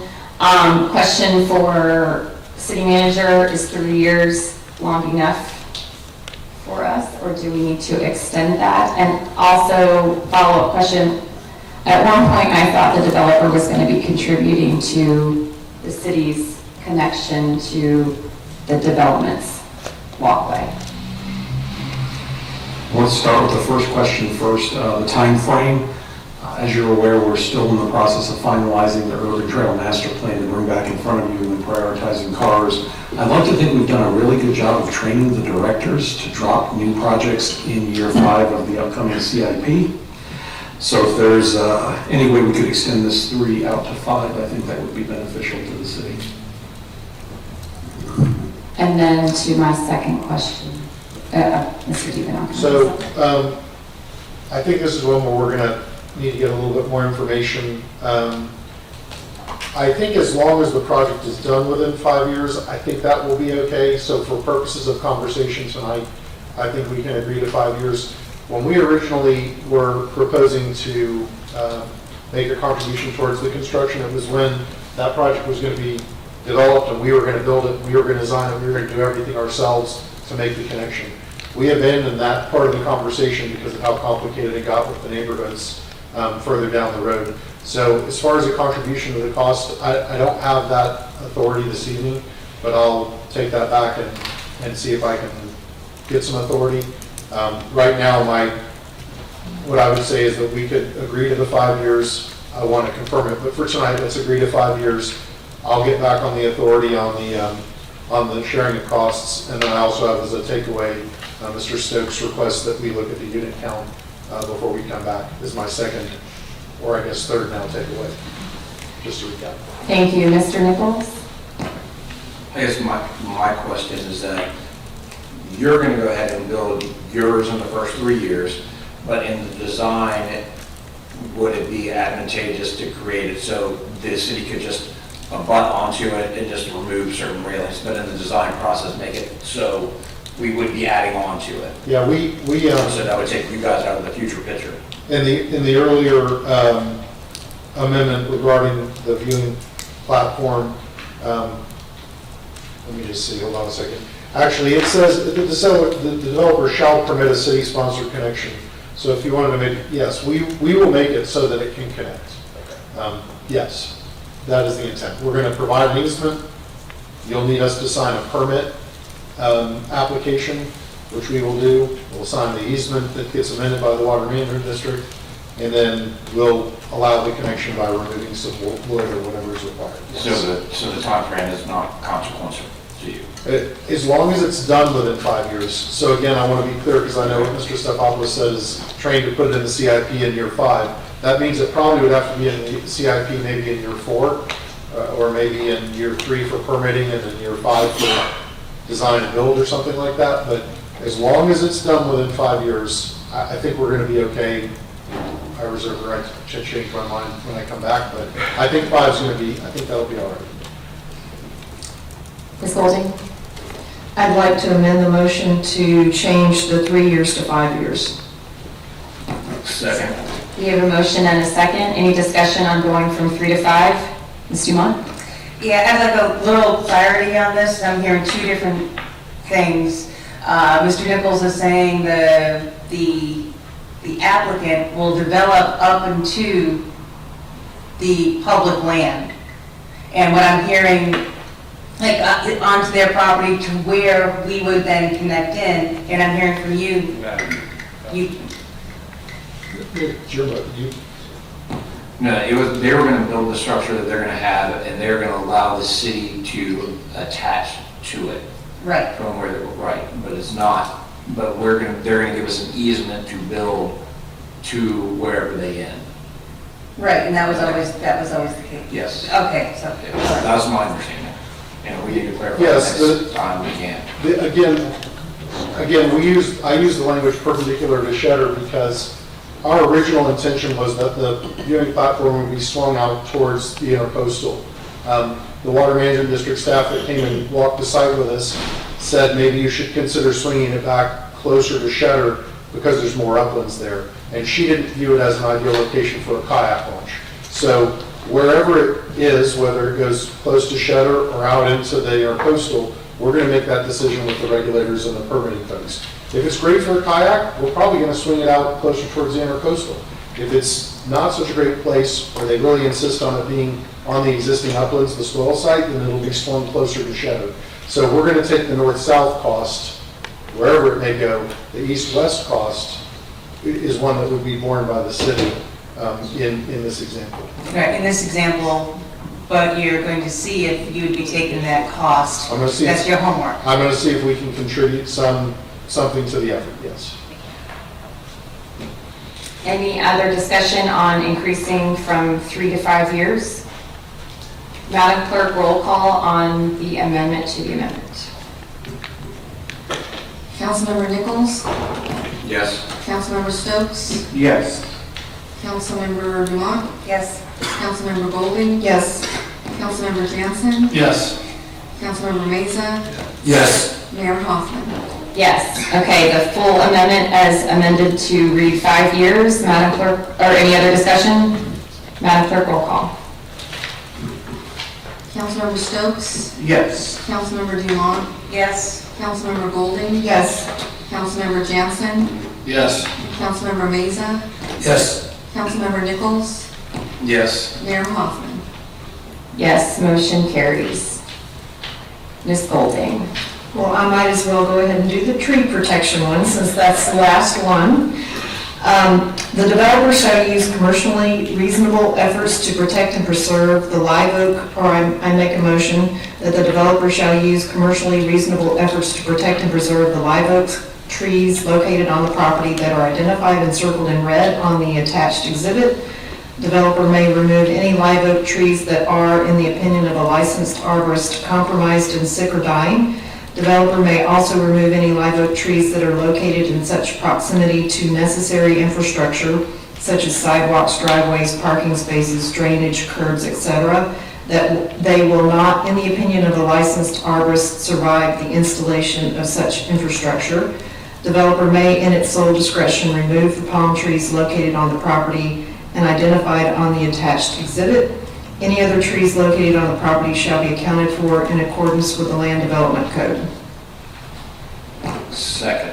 We have a motion and a second. Any discussion on tree protection? Seeing none, Madam Clerk, roll call. Councilmember Dumont? Yes. Councilmember Golding? Yes. Councilmember Jansen? Yes. Councilmember Meza? Yes. Councilmember Nichols? Yes. Councilmember Stokes? Yes. Mayor Hoffman? Yes, motion carries. Are there any other discussion on the original motion as amended or any other amendments to make? Madam Clerk, roll call. Councilmember Golding? Yes. Councilmember Jansen? Yes. Councilmember Meza? Yes. Councilmember Nichols? Yes. Councilmember Stokes? Yes. Councilmember Dumont? No. Mayor Hoffman? Yes, motion carries. This meeting is adjourned.